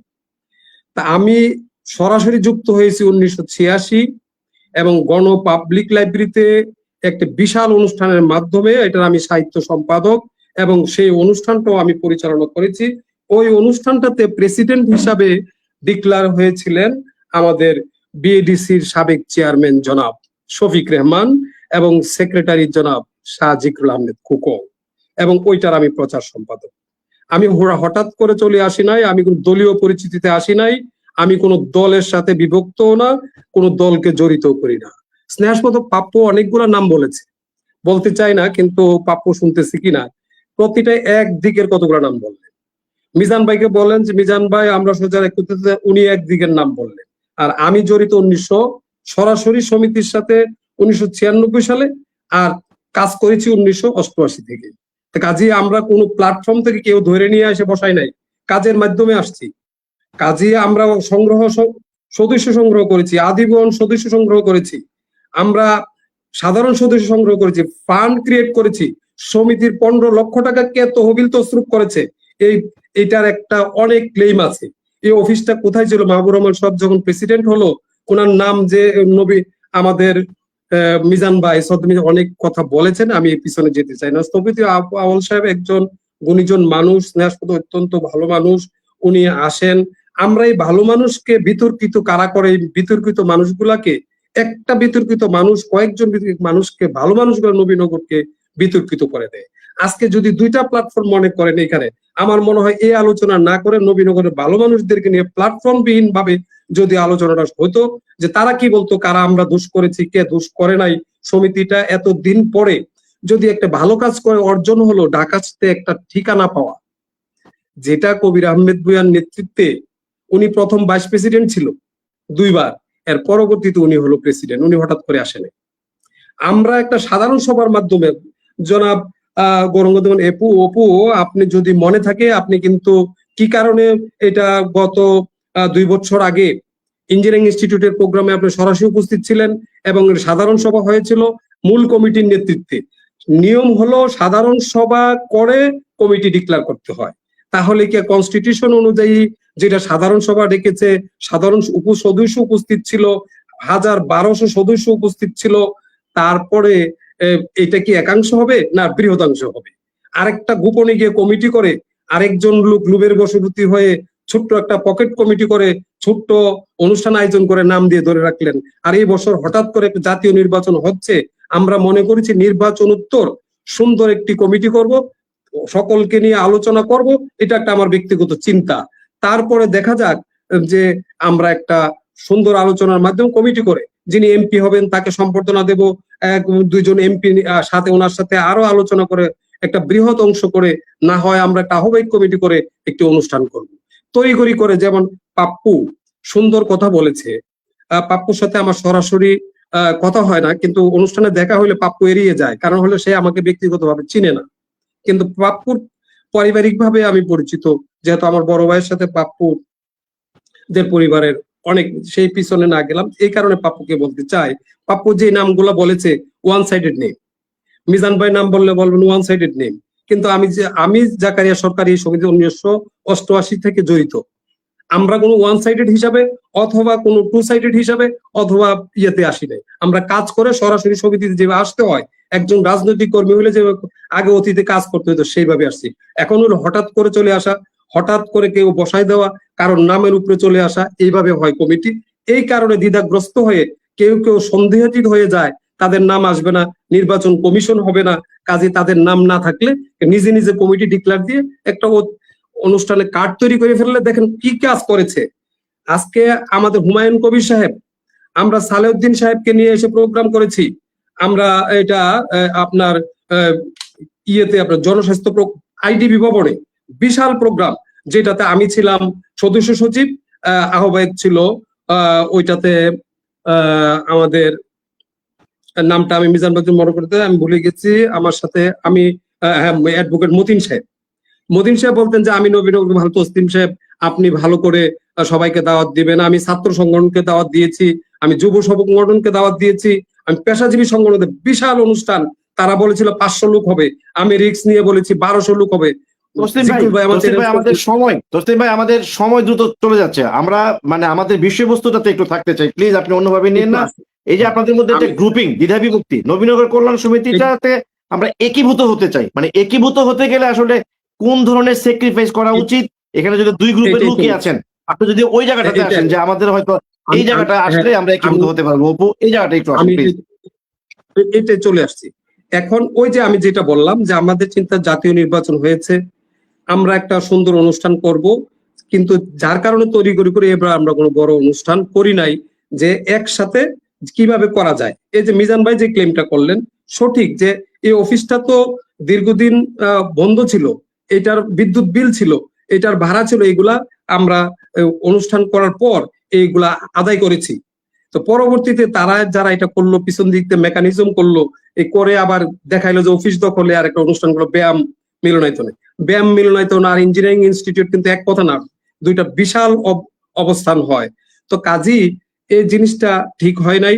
তো আমরা আশাবাদী, আমরা যে দেখেন আমরা কিন্তু এটা ইফতার পার্টি করছি না, আমরা কোনো বড় অনুষ্ঠান, আমরা একটা এক্সিকিউটিভ কমিটি, এইটা হলো কনস্টিটিউশনটা আমরা সংশোধন করেছি, আপনি উপস্থিত ছিলেন, করে 73 থেকে 101 সদস্য বিশিষ্ট কমিটি ডিক্লেয়ার করা হয়েছে, যে 21টা ইউনিয়ন এবং একটি পৌরসভা, প্রত্যেকটা ইউনিয়ন থেকে যাতে সদস্য নিতে পারি, সেই হিসাবে বৃহৎ আকার একটি কমিটি করা হয়েছে। তো আমরা এক্সিকিউটিভ কমিটির মিজান ভাই উনি গতকালকে, আমি গত মিটিংটা থাকতে পারি নাই, মিজান ভাই ওইভাবে করে শুধুমাত্র এক্সিকিউটিভ কমিটিতে এক্সিকিউটিভ মিটিং ডাকা হয়েছে পরবর্তী করণীয় সম্পর্কে। আমরা নবীনগরকে ঐক্যবদ্ধ নবীনগর দেখতে চাই, আমরা দুইটা গ্রুপকে একত্রিত করতে চাই, সেই জন্য উদ্যোগ নিয়েছিলেন আমাদের টিউশন সাহেব, সেই জন্য উদ্যোগ নিয়েছিলেন আমাদের ফুরকান ভাই সহসভাপতি এই সমিতির, এবং তারা গিয়ে আমাদের খলিল সাহেবের সাথে যোগাযোগ করেছিলেন যে আসেন আমরা সুন্দর করে, আপনি এবং ইঞ্জিনিয়ার কবির আহমেদ বিয়া বসেন এবং আপনি বসেন। তখন যখন উনি দ্বিমত পোষণ করলেন, তারপরেই কিন্তু ইঞ্জিনিয়ারিং ইনস্টিটিউটের প্রোগ্রামটা হলো। যখন আমার মতো ব্যক্তির তারা আগে ডিক্লেয়ার করে আমাকে নামটা বাদ দিয়ে দিল, এটা কিন্তু আমি ক্লেম করেছিলাম, আপনার টক শোতে আপনার খেয়াল আছে কিনা। তো কাজে পরবর্তীতে আমরা বৃহৎ অনুষ্ঠান করে এই জন্য করে এখনো আমরা আশাবাদী, আগামী যে আমরা এক্সিকিউটিভ কমিটির মিটিংটা করব, এটাতে আমরা আলোচনা করব আমরা আগামী অনুষ্ঠানটা কিভাবে বড় করে করতে পারি। নবীনগরের সকল পেশাজীবী সহ সকলকে আমরা রাখবো। সফিতে আবুল সাহেব, আমাদের আওয়াল ভাই অত্যন্ত ভালো মানুষ, উনি নবীনগরের একটা কৃতি সন্তান, ওনাকে কেউ ইউজ করে, কিন্তু উনি আসলে নিজে বুঝেন না, কিন্তু ওনার কাছে যাই বিদায় উনি কয়েকটা প্রোগ্রাম আসছেন, উনি নিজেও বলছেন যে আমি আসলে এই ব্যাপারে জানি না। আপু যেমন নিজে বলতে, আমরা কি তসলিম ভাই তাহলে মানে একটু আশ্বস্ত হতে পারি আমরা খুব দ্রুত একীভূত হতে পারবো, মানে খুব দ্রুত, যদিও আগামী প্রশ্ন। আচ্ছা আমরা আপনি একটু থাকেন, আমরা আবার আসবো আপনার কাছে, আমরা আবার আসবো। আমাদের সঙ্গে যুক্ত হয়েছেন এই মুহূর্তে প্রফেসর মোহাম্মদ ইউনুস মোল্লা, যিনি ডেমরা বিশ্ববিদ্যালয় কলেজের প্রাক্তন অধ্যক্ষ, এবং আমার যেটুকু মনে আছে গত 3 বছর আগে আমি যখন এরকম একটি টক শো করেছিলাম, তখন তিনি এই আপনাদের দ্বিধাবিভক্ত গ্রুপের কনভেনার ছিলেন, মানে আহ্বায়ক ছিলেন, এবং তিনি যেহেতু মূল বিষয়গুলো জানেন, আমরা একটু আমাদের ইউনুস মোল্লা স্যারের কাছে একটু জানতে চাইবো যে আপনি দায়িত্ব নেওয়ার পর আমরা আশান্বিত হয়েছিলাম যে দুটো গ্রুপ একীভূত হবে এবং সত্যিকার অর্থে নবীনগর কল্যাণ যে শব্দটি, কল্যাণে নবীনগরের এই সমিতিটি কাজ করবে, কিন্তু কেন এখন পর্যন্ত একীভূত হতে পারছে না তারা, এবং এখনো দ্বিধাবিভক্ত রয়ে গেছে। গতকাল একটি সমিতির ইফতার গেল একটি গ্রুপের, আবার পরশুদিন আগামী 12 তারিখ মিজান ভাই আমাকে দাওয়াতও দিয়েছেন সেই ইফতারে যাওয়ার জন্য, সেটি আবার হচ্ছে। এই দুটি গ্রুপকে তোমার মাধ্যমে ইনুস ভাইকে কেন পারলেন না? আমি খেয়াল করতে পারি নাই। ইনুস ভাইকে সালাম দিলাম তোমার মাধ্যমে। জি, থ্যাংক ইউ। একটু ইউনুস মোল্লা স্যার, যদি আপনি একটু বলেন, এবং আপনার কাছে একটি প্রশ্ন করা হয়েছে আবারও সেই খলিল পরদেশী, তিনি বলছেন যে গতকালের ইফতার মাহফিলে প্রধান অতিথি সহ 4 জন অতিথির নাম দেওয়া হয়েছে, তাদের কাউকেই কালকে উপস্থিত থাকতে দেখা যায়নি। যাদেরকে আপনারা দাওয়াত দিলেন তারা কেন আপনাদেরকে ইগনোর করলো? এটিও তো একটি নবীনগরের ভাবমূর্তি ক্ষুণ্ণ হয়েছে বলে অনেকেই মনে করেন। তাহলে এটি কি ধরেন যে গ্রুপিং এর কারণে হয়েছে, যে প্রতিপক্ষ হয়তো বা নানাভাবে তাদেরকে বুঝিয়েছেন যে এটাতে আপনারা যাওয়ার দরকার নেই, যেহেতু আমরা সেখানে যাচ্ছি না। এরকম কোনো ঘটনা কি ঘটেছে? তাহলে কেন আপনি এত বড় একটি দায়িত্ব নেওয়ার পরও একীভূত করতে পারছেন না? জনাব জি, ইউনুস মোল্লা। বিসমিল্লাহির রহমানির রহিম। আজকের এই টক শো এর আমন্ত্রিত অতিথিবৃন্দ এবং সঞ্চালককে শুভেচ্ছা জানাচ্ছি। তো আরো 2 বছর আগে এরকম একটি অনুষ্ঠান আপনি করেছিলেন, এই ধরনের প্রশ্ন জি। রেখেছিলেন আর কি। তো গত যে গতকাল যে ইয়েটা হলো, ইফতার পার্টিটা হলো, সেই ইফতার পার্টিতে যিনি প্রধান অতিথি ছিলেন, ব্রাহ্মণবাড়িয়ার বাঞ্ছারামপুরের জুনায়েদ সাকি সাহেব প্রতিমন্ত্রী, উনি ইগনোর করে নাই। উনি দাওয়াত রেখেছেন, আসবেন বলে আশ্বস্ত করেছেন সকলকে, কিন্তু বাই দিস টাইম ওনার একটি গুরুত্বপূর্ণ রাষ্ট্রীয় কাজে সংযুক্ত হওয়ার কারণে উনি সময় মতো আসতে পারেন নাই। আমাদের সমিতির আমন্ত্রণকে উনি ইগনোর করে নাই, এক। আর রোজা রমজানের মধ্যে যারা বয়স্ক ব্যক্তিরা আছেন, 2-1 জন তো ব্যক্তিগত কারণে, অসুস্থতার কারণে অ্যাটেন্ড নাও করতে পারেন, কিন্তু ইফতার পার্টির যে আয়োজন, পার্টিসিপেশন চমৎকার ছিল। এবং এই যে কনফ্লিক্ট আছে, দ্বিধা বিভক্তি আছে এই সমিতির মধ্যে, এই যারা একটি দ্বিধা বিভক্তি একটি একাংশ অনেক লোকের সাথেই আয়োজক কমিটির কনভেনার সহ অন্যান্যরা আমরাও যোগাযোগ করেছি এবং অনেকে অংশগ্রহণও করেছে। যাই হোক, আপনি যেটা চান বা আমরা যেটা চাই যে ঐক্যবদ্ধ নবীনগর উপজেলা কল্যাণ সমিতি কাজ করুক নবীনগরের কল্যাণে স্থানীয়ভাবে এবং ঢাকা শহরে, এটা সকলেরই এক্সপেকটেশন। তবে এই কথাগুলি বলার আগে সামান্য একটু পিছনে যেতে চাই আমি। সেটা হলো এই, ডাক্তার মিজান বলেছে যে সে সৌদি আরব প্রবাসী ছিল, 7 সালে এসেছে। 7 সালে আসার পরে শাহ জিকুর আহমদ খোকন ভাই তাকে সমিতিতে সম্পৃক্ত করেছে। তখন সমিতির কর্ণধার ছিল মাহবুব সাহেব এবং শাহ জিকুর আহমদ খোকন। এই তাদের পরে যে কমিটিটা আসে সেটা হলো কবির আহমদ ভূঁইয়া এবং খলিলুর রহমান সাহেব। তারা সম্ভবত 8 বা 9 সাল থেকে দ্বিবার্ষিক, কিন্তু 2 বছরের জন্য এই কমিটি গঠিত হয়। কমিটি সাংবিধানিক ভাবে 8 সালে বা 9 সালে কমিটিটা গঠিত হয়, নেতৃত্ব পায় কবির আহমদ ভূঁইয়া এবং খলিল সাহেব। এই তারা নেতৃত্ব পাওয়ার পর এই কমিটির মেয়াদ উত্তীর্ণ হয়ে হয়ে হয়ে হয়ে 7-8 বছর চলে গেছে এবং শাহ জিকুর আহমদ খোকন এবং মাহবুব ভাই জীবিত থাকা অবস্থায় এই সমিতির সম্মেলনের মাধ্যমে একটি নতুন কমিটি আনার জন্য তারা প্রচেষ্টা চালায়, কিন্তু তারা ব্যর্থ হয়। কবির আহমদ ভূঁইয়া সাহেব সম্মেলন করে নতুন কমিটি দেওয়ার ক্ষেত্রে অনীহা প্রকাশ করে এবং একদিন নির্বাহী কমিটির সভায়, আমি সেই কমিটির ভাইস প্রেসিডেন্ট ছিলাম, আমি নিজেও কবির আহমদ ভূঁইয়াকে লক্ষ্য করে ওই মিটিং এ নেক্সট সম্মেলন, সদস্য সংগ্রহ সম্মেলন, মানে এই প্রক্রিয়া করার জন্য আমি অনুরোধ করেছিলাম। এটা কোভিডের আগে হয়তো, যাই হোক কোভিড হয়েছে, কোভিডের পরে আমার মনে হয় প্রফেসর মোহাম্মদ ইউনুস মোল্লা এই বিষয়গুলো আমরা জানি, আপনি এর আগে ওই কথাগুলি বলেছেন, এই টকশোতে বলেছেন। কিন্তু আমি বলতে চাই, আপনাকে একটু রিকোয়েস্ট করব, আমি আপনাকে রিকোয়েস্ট করব অন রিকোয়েস্ট, একটা বার্তা দিতে চাই। মানে নবীনগর কল্যাণ সমিতির যে বিভক্তি, এটি কিভাবে দূরীভূত হবে এবং আপনার নেতৃত্বে, যেহেতু আপনি খুবই মুরব্বী মানুষ, 2 গ্রুপে আপনাকে মানে, বিভক্তি থেকে উত্তরণের পথ তো খুঁজে পাওয়া যাবে না। বিভক্তিটা হয়েছে, একদম। আমার মনে হয় আপনি সেই নেতৃত্বটা নিয়ে নেন এবং আপনি 2 পক্ষের সঙ্গে কথা বলে এটিকে কিভাবে একীভূত করা যায়। 8 সাল থেকে 20 সাল বা 22 সাল পর্যন্ত একটি দুইজন ব্যক্তির হাতে এই কমিটিটা নেতৃত্বটা ছিল। এই বাই দিস টাইম তারা সম্মেলন করতে পারে নাই। তো এইভাবে তো চলতে পারে না একটা। এবং সাহাজিক রহমান হুকন, মাহবুব সাহেব, আমাদের সিনিয়র একজন ব্যক্তি, ওনারা চেষ্টা করছে কিন্তু তারা ফেল করছে, সম্মেলন করে কমিটি আসে নাই 20-22 সাল পর্যন্ত। আপনি চেষ্টা করেছেন কিনা? আমার প্রশ্ন হচ্ছে প্রফেসর ইউনূস মোল্লা, আপনি চেষ্টা করেছেন কিনা? আচ্ছা, আমিও চেষ্টা আপনার কাছে আমার একটা করেছি, সরাসরি কথা প্রশ্ন, বলার চেষ্টা আপনার করেছি। কাছে সরাসরি প্রশ্ন, যেহেতু এটি দেশে বিদেশে অসংখ্য নবীনগরে মানুষ দেখছে এবং তাদের অনেক প্রতিক্রিয়া এখানে ব্যক্ত করছে, আপনার কাছে প্রশ্ন হচ্ছে, আপনি যদি চেষ্টা করে থাকেন গতকালের এই এত বড় বিশাল এই ইফতার মাহফিল কিংবা যে বিশাল সমাবেশটি আপনারা করেছেন এবং আপনি কালকে উপস্থিত ছিলেন, সেই জায়গাতে আপনি কেন, যারা এই কাজটি করেছেন, বর্তমান একাংশের যিনি সভাপতি, তিনি তো আসেনি না, আমাদের খলিল স্যার, তিনি একজন senior vice president doctor Shahidullah, তিনিও কালকে আসেন নাই, জেনারেল সেক্রেটারি আমিনুল ইসলাম, তিনিও কালকে আসেন নাই। তাহলে আপনাদের মধ্যে তো অনেক গ্রুপিং এখানেই রয়েছে, কারণ আপনাদের লোকগুলি কালকে অনুপস্থিত ছিল।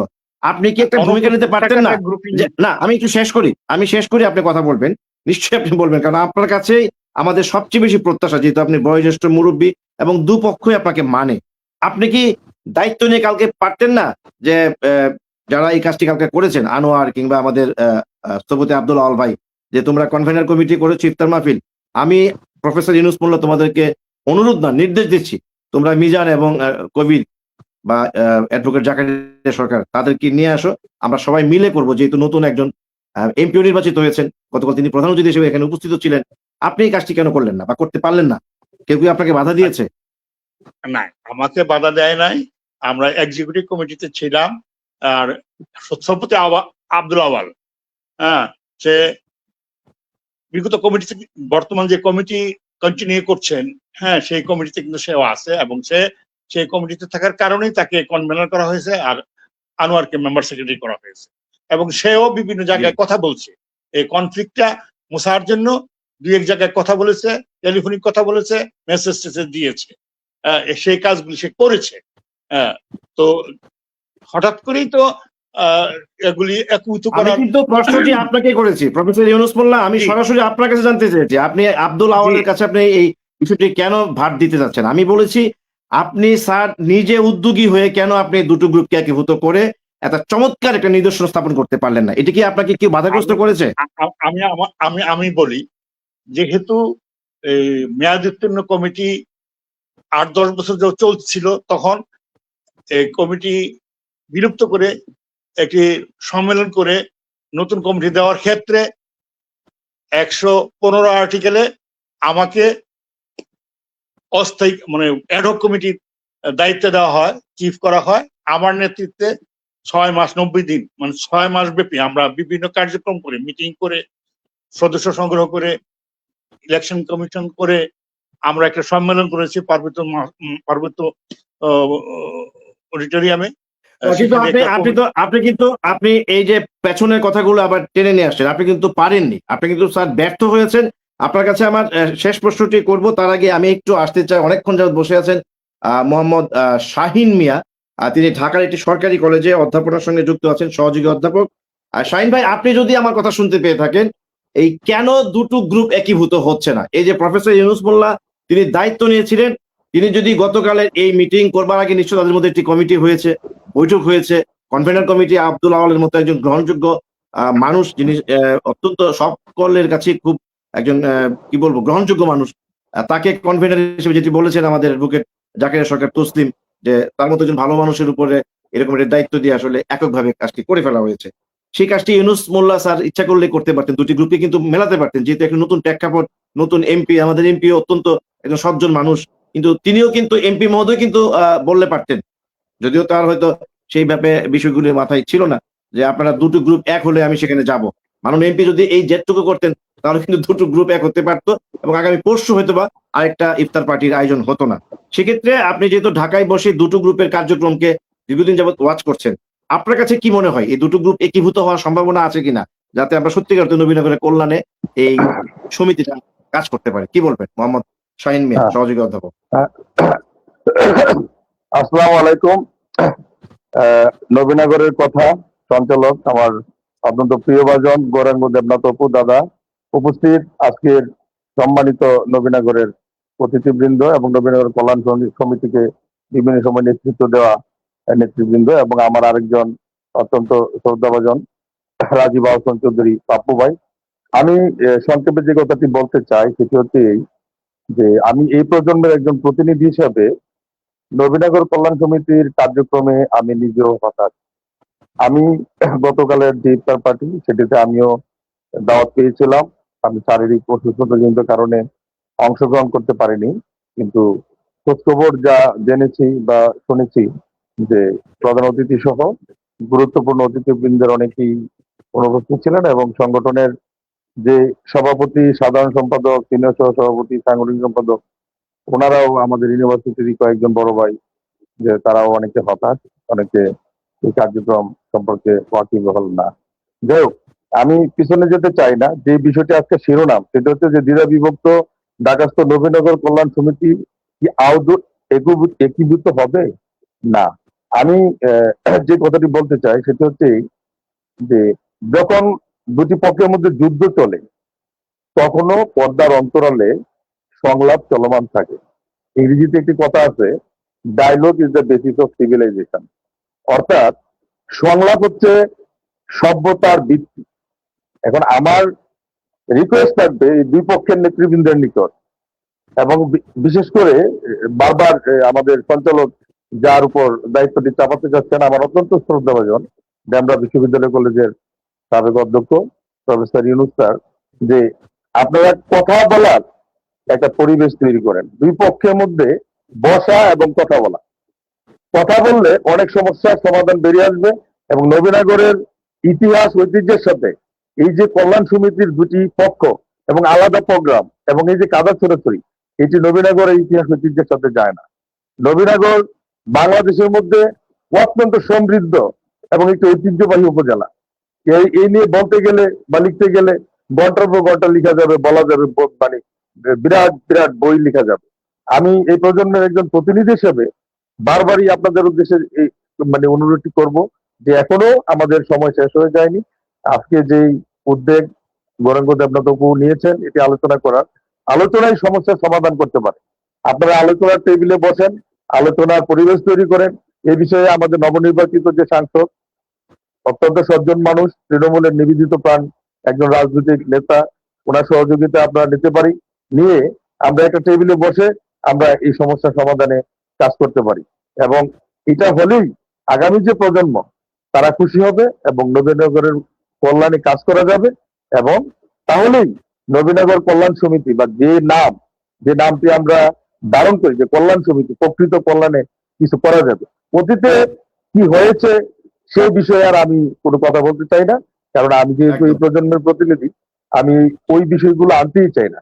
আমি সামনে কিভাবে কাজ করা যায়, কিভাবে একত্র হওয়া যায়, নবীনগরের ইতিহাস ঐতিহ্য কিভাবে নতুন প্রজন্মের সামনে তুলে ধরা যায়, একটি অরাজনৈতিক প্ল্যাটফর্ম হিসাবে এটিকে কিভাবে দাঁড় করানো যায়। এবং আমরা যারা পেশাজীবী, আমরা যারা বিভিন্ন সরকারি চাকরিতে, আপনাদেরকে একটা তথ্য দিয়ে রাখি যে নবীনগরে আপনারা জানেন কিনা মানে বাংলাদেশ সিভিল সার্ভিসে বিভিন্ন ক্যাডারে কর্মরত প্রায় 3 শতাধিক কর্মকর্তা রয়েছে।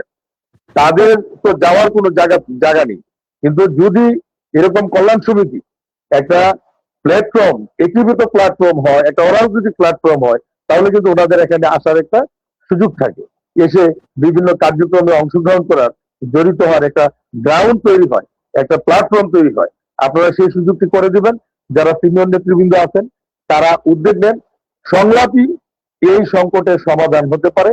আমি এই আশাবাদ ব্যক্ত রেখে আমি সবাইকে ধন্যবাদ জানিয়ে আমাকে সুযোগ দেওয়ার জন্য অনেক ধন্যবাদ। আমার মনে হয় জনাব মোহাম্মদ শাহিন মিয়া অসাধারণ একটি জায়গায় আপনি আলোচনাটা নিয়ে এসেছেন, যে একটি সংলাপের ব্যবস্থা করা এবং সেই সংলাপটি যদি দ্রুত সময়ের মধ্যে আমরা দুটো গ্রুপের 2-4 জন যে ভাইটাল পোস্টে যারা আছে তাদেরকে যদি আমরা একত্রিত করতে পারি, আমার মনে হয় সেই কাজটি করবার মতো তৃতীয় পক্ষের এখানেও বেশ কিছু ব্যক্তি আছেন, যার মধ্যে আমি মনে করি স্থপতি Abdul Awal one of them most person, important person, যাকে আসলে সবাই অত্যন্ত গ্রহণযোগ্য ব্যক্তি হিসেবে মনে করেন। আমরা একটু আসতে চাই স্থপতি আব্দুল আওয়ালের কাছে। আমরা 2 মিনিট করে শুনবো প্রত্যেকের, এরপর আমরা অনুষ্ঠানটি শেষ করতে চাই। আউল ভাই আপনার কাছে আসতে চাই এই কারণে যে আপনার প্রতিপক্ষ কিন্তু প্রতিপক্ষ ঠিক বলাটা ঠিক হবে না, যেহেতু এটা কোনো কোনো দলীয় মারামারির গ্রুপ না, মানে আপনার যারা সহযোদ্ধা নবীন কল্যাণ সমিতিতে, অর্থাৎ দুটো গ্রুপ যেহেতু আছে দ্বিধা বিভক্ত, ওই গ্রুপের তারাও কিন্তু আপনার ভূয়সী প্রশংসা করেছেন আপনার কার্যক্রম নিয়ে এবং আপনার ব্যক্তিগত আপনার সজ্জন মানুষ হিসাবে। এই যে একটি বিষয় এখন জনাব শাহীন ভাই বললেন, সহযোগী অধ্যাপক, যেটি সংলাপের ব্যবস্থা করে আমরা একীভূত করে নতুন যিনি এমপি হয়েছেন তাকে নিয়ে সত্যিকার অর্থে আগামী ৫ বছর নবীন কল্যাণ সমিতি সত্যিকার ভাবে যেন কল্যাণটা আমরা এগিয়ে নিতে পারি। আমি যদি আপনাকে স্পেসিফিকলি একটি প্রস্তাবনা দিতে চাই, যেহেতু সামনে কয়েকদিন পরে আমাদের ঈদুল ফিতর, বাট তার ৩ মাস পরে কিন্তু ঈদুল আজহা।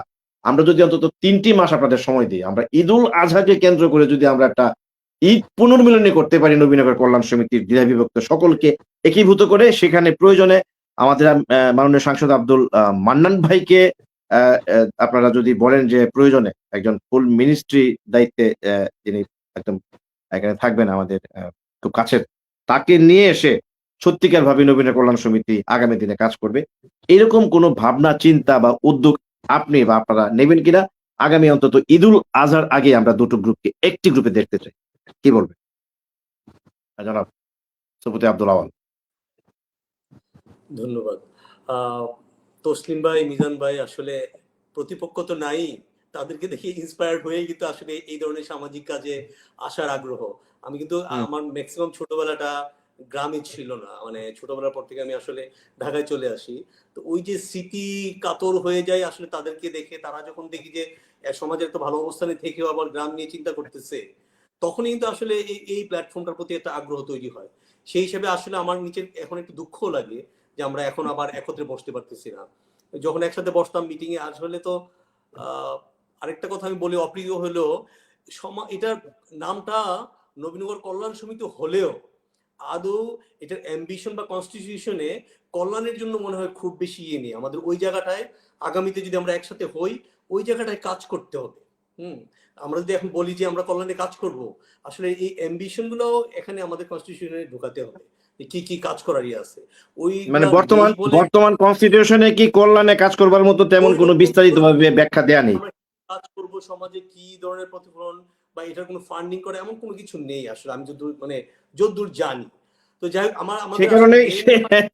সেই কারণে হয়তো বা আপনাদের এই কল্যাণ সমিতিকে কেউ কেউ ইফতার সমিতি বলতে চায়, অনেকটা রাগত অভিমান করে আর কি, যে এটা ইফতার কিংবা বনভোজনে সীমাবদ্ধ থাকে। আমার মনে হয় আপনি উদ্যোগটা নেন, আপনি আছেন, আমাদের ইউনুস মোল্লা স্যার আছেন, আপনারা নিলে নিশ্চয়ই সেটি হবে। ওইভাবে ভূমিকা রাখতে পারে না, বাট আমরা তো নতুন করে আমরা একটা এক্সাম্পল তৈরি করতে পারি। তো আগে আমার যেটা ইচ্ছা, আমরা আসলে আগে আবার একত্রে হই। আমি খুব শীঘ্রই আমরা একসাথে বসবো, অবশ্যই আলোচনা হবে, ডায়লগ হবে। হয়তো আমাদের টপে যারা আছে তারা বিব্রত হতে পারে এতদিন এটা তিক্ততার জন্য, বাট আমরা এরপর সেকেন্ড লেয়ারে যারা আছি তারা অন্তত পক্ষে বসে তাদেরকে আমাদের ইচ্ছাটা কনভে করতে পারি। যদি আমি আশা করি আমার কথাটা বুঝতে পেরেছেন, যে যদি টপ লেয়ারে তারা যদি বসতে নাও চায়, আমরা যারা আছি, যারা আপনারা আছেন সেকেন্ড লেয়ারে, তারা যদি আমরা একসাথে বসতে পারি, অন্ততপক্ষে আমরা কনভে করতে পারবো যে আমরা আসলে এই টার্মস এন্ড কন্ডিশন আমরা আসলে একত্র হয়ে যাই। দেন আফটার দ্যাট আমরা আসলে যে কোনো বড় প্রোগ্রাম মানে হাতে নিতে পারি। আসলেই মানুষের জন্য কল্যাণ করার জন্য কিছু উদ্যোগ নিতে হবে, যেটা শাহিন ভাই বললেন যে এই আসলে যারা এই সিভিল সার্ভিসে আছে তারাও কিন্তু আমাদের নবীনগরের জন্য অনেক ভূমিকা রাখতে পারে, আর তাদেরকে আমরা ইউজ করতেও জানতে হবে। তো সেই ক্ষেত্রে আসলে কল্যাণ সমিতি একটা প্ল্যাটফর্ম হতে পারে। আপনি যে উদ্যোগটার কথা বলছেন, মানে আওয়াল ভাই, আমি যেটা আপনাকে স্পেসিফিকলি আপনার কাছে একটি প্রস্তাবনা রেখেছিলাম, যে সেটি ঈদুল ফিতর যেহেতু মাত্র আর কয়েকদিন সময় আছে, সেটি তো সম্ভবই না, কিন্তু আগামী ৩ মাসের মধ্যে যে ঈদুল আজহা যেটি আছে আমাদের, সেই ঈদুল আজহাতে একটি গেট টুগেদার করে দুই পক্ষকে একত্রিত করে একটি পুনর্মিলনীর মাধ্যমে সবাই মিলে নবীনগর কল্যাণ সমিতিকে এগিয়ে নেওয়ার কোনো পরিকল্পনা আপনার এটার সঙ্গে যুক্ত করবেন কিনা? অর্থাৎ ঈদুল আজহাটাকে আপনি নাকি আরো বেশি দূরে নিয়ে যেতে চাচ্ছেন? না, এটা অত্যন্ত শর্ট টাইমে হবে। আমি আজকেও কথা বলেছি, আজকেও আমি কথা বলেছি যে আমরা কখন। ওকে, তাহলে আমরা একটু শুনতে চাই আমাদের মিজান ভাইয়ের কথা আর কি। ডাক্তার মিজানুর রহমান একটি অংশের যিনি জেনারেল সেক্রেটারি এবং দীর্ঘদিন যাবৎ তিনি ঢাকায় একটি ভালো অবস্থানে আছেন, তার সঙ্গে নবীনগর যারা ঢাকায় বসবাস করেন সকলের সঙ্গে তার একটি বেশ ভালো যোগাযোগ রয়েছে, যদিও তিনি একটু রাগী মানুষ। এটা অনেকে বলে যে মিজান ভাই অত্যন্ত সজ্জন ভালো মানুষ, কিন্তু অল্পতে তিনি রেগে যান। তা আমার এক পিসিমণি, আমার ফুফি আছে, আমি ছোট্ট করে 10 সেকেন্ডে বলি। ফুফি আমাকে বলতো আরকি, আমার ফুফিরা 5 মানে অর্থাৎ ফুফারা 5 ভাই সিলেটে থাকেন। তো আমি বললাম যে ৪৫ বছর যাবৎ একই মানে ঘরে তোমরা একত্রিত কিভাবে থাকো? মানে ৫ ভাই আলাদা হয় নাই ৪৫ বছর। তো একটি শব্দ জাস্ট বলেছিল যে, বাপরে শুধু একটি, সেটি হচ্ছে স্যাক্রিফাইস। স্যাক্রিফাইস করতে পারলে কোনো সমস্যা থাকে না। মিজান ভাই, আপনি কি সেই স্যাক্রিফাইস দেখিয়ে আগামী ঈদুল আজহার মধ্যে ২ টি গ্রুপকে একত্রিত করবার আপনিও কি কোনো উদ্যোগ সাড়া দিবেন কিনা? প্লিজ। জি, ধন্যবাদ, ধন্যবাদ। ছোট ভাই অপু, তুমি যেটা বললা রাগী, আসলে প্রত্যেক মানুষেরই কিন্তু রাগী হওয়া উচিত। কারণ বেয়াদব বেতমিজদেরকে প্রশ্রয় যে দিবে তাকে আমি কোনোদিনই প্রাধান্য দেই না। আমার জীবনে আমি এখানে ডিক্লার দিতে চাই, আমার লাইফে ৬৫ বছর বয়সে কোথাও কারোর সাথে কোনো মিথ্যা কথা বলেছি বা কারোর চাইরানা পয়সা আত্মসাৎ করেছি, কারোর অধিকার হরণ করেছি বা চরিত্রগত কোনো স্খলন আছে বা এমন কিছু কোনো কিছুই নাই। আল্লাহর মেহেরবানিতে পবিত্র রমজান মাসে আমি ইনশাল্লাহ বুকে হাত দিয়ে বলতে পারি। কিন্তু যাকে তাকে বেয়াদবি করতে দিব তা না। আমার চোখের সামনে, আমি ইন্টারমিডিয়েট ঢাকা কলেজে পড়ি, ঠিক আছে, আমি 78 এর মেট্রিকে কিন্তু আমাদের ব্রাহ্মণবাড়িয়া ডিস্ট্রিক্টের সর্বোচ্চ নম্বরদারি, আল্লাহর মেহেরবানিতে এটা নিয়ে আমি গর্ব করি। হ্যাঁ, এবং আমি সকল ক্লাসে ফার্স্ট, ফতেপুর স্কুলে সকল ক্লাসে ট্যালেন্ট পুলে বৃত্তি পাইয়া সরকারি মেডিকেলে ঢাকা কলেজে ইন্টারমিডিয়েট পড়ি 2 বছর। আমার বন্ধু বান্ধবরা সারা দেশ শাসন করে, আমার বন্ধু বান্ধবরা ডজনে ডজনে পূর্ণাঙ্গ সচিব ছিল, রিটায়ার হয়ে গেছে, ঠিক আছে। কিন্তু আমার কথা হচ্ছে আমি ডাক্তার, এখন আমি ডাক্তার হিসেবে আমি কি করতে পারি, ঠিক আছে। আমি যেটুকু করতে পারি, আমার মনে হয় আমি ক্ষুদ্র মানুষ। আমি যখন মেডিকেল স্টুডেন্ট ছিলাম, আমি স্যার সলিমুল্লাহ মেডিকেল কলেজ মিটফুডে আমি একটা সর্ববৃহৎ মানে সংগঠনের, ছাত্র সংগঠনের সভাপতি ছিলাম। শুধু তাই না, সব কয়টা পার্টি মিলে যে সর্বদলীয় ছাত্র ঐক্য পরিষদ ছিল ওইটারও আহ্বায়ক ছিলাম। তাহলে অন্যান্য সংগঠন আমাকে মেনে নেয়, আমি শুধুমাত্র রাগী হইলে মেনে নেওয়ার কথা না, ঠিক আছে।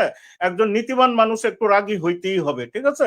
আমি সর্বদলীয় ছাত্র ঐক্য পরিষদের আহ্বায়ক ছিলাম এবং বাংলাদেশের সব কয়টা মেডিকেল কলেজ নিয়ে আছে, সব কয়টা দল নিয়ে আছে সর্বদলীয় ঐক্য পরিষদ ছিল, ওইটার যুগ্ম আহ্বায়ক ছিলাম। যাই হোক, আমি যে কথাটা বলতে চাই, আমি ছাত্র জীবনে আল্লাহর মেহেরবানিতে আমি যেটুকু করেছি, আমি আমার নিজের লাভের জন্য করেছি, আমি পরকালে মুক্তির জন্য করেছি।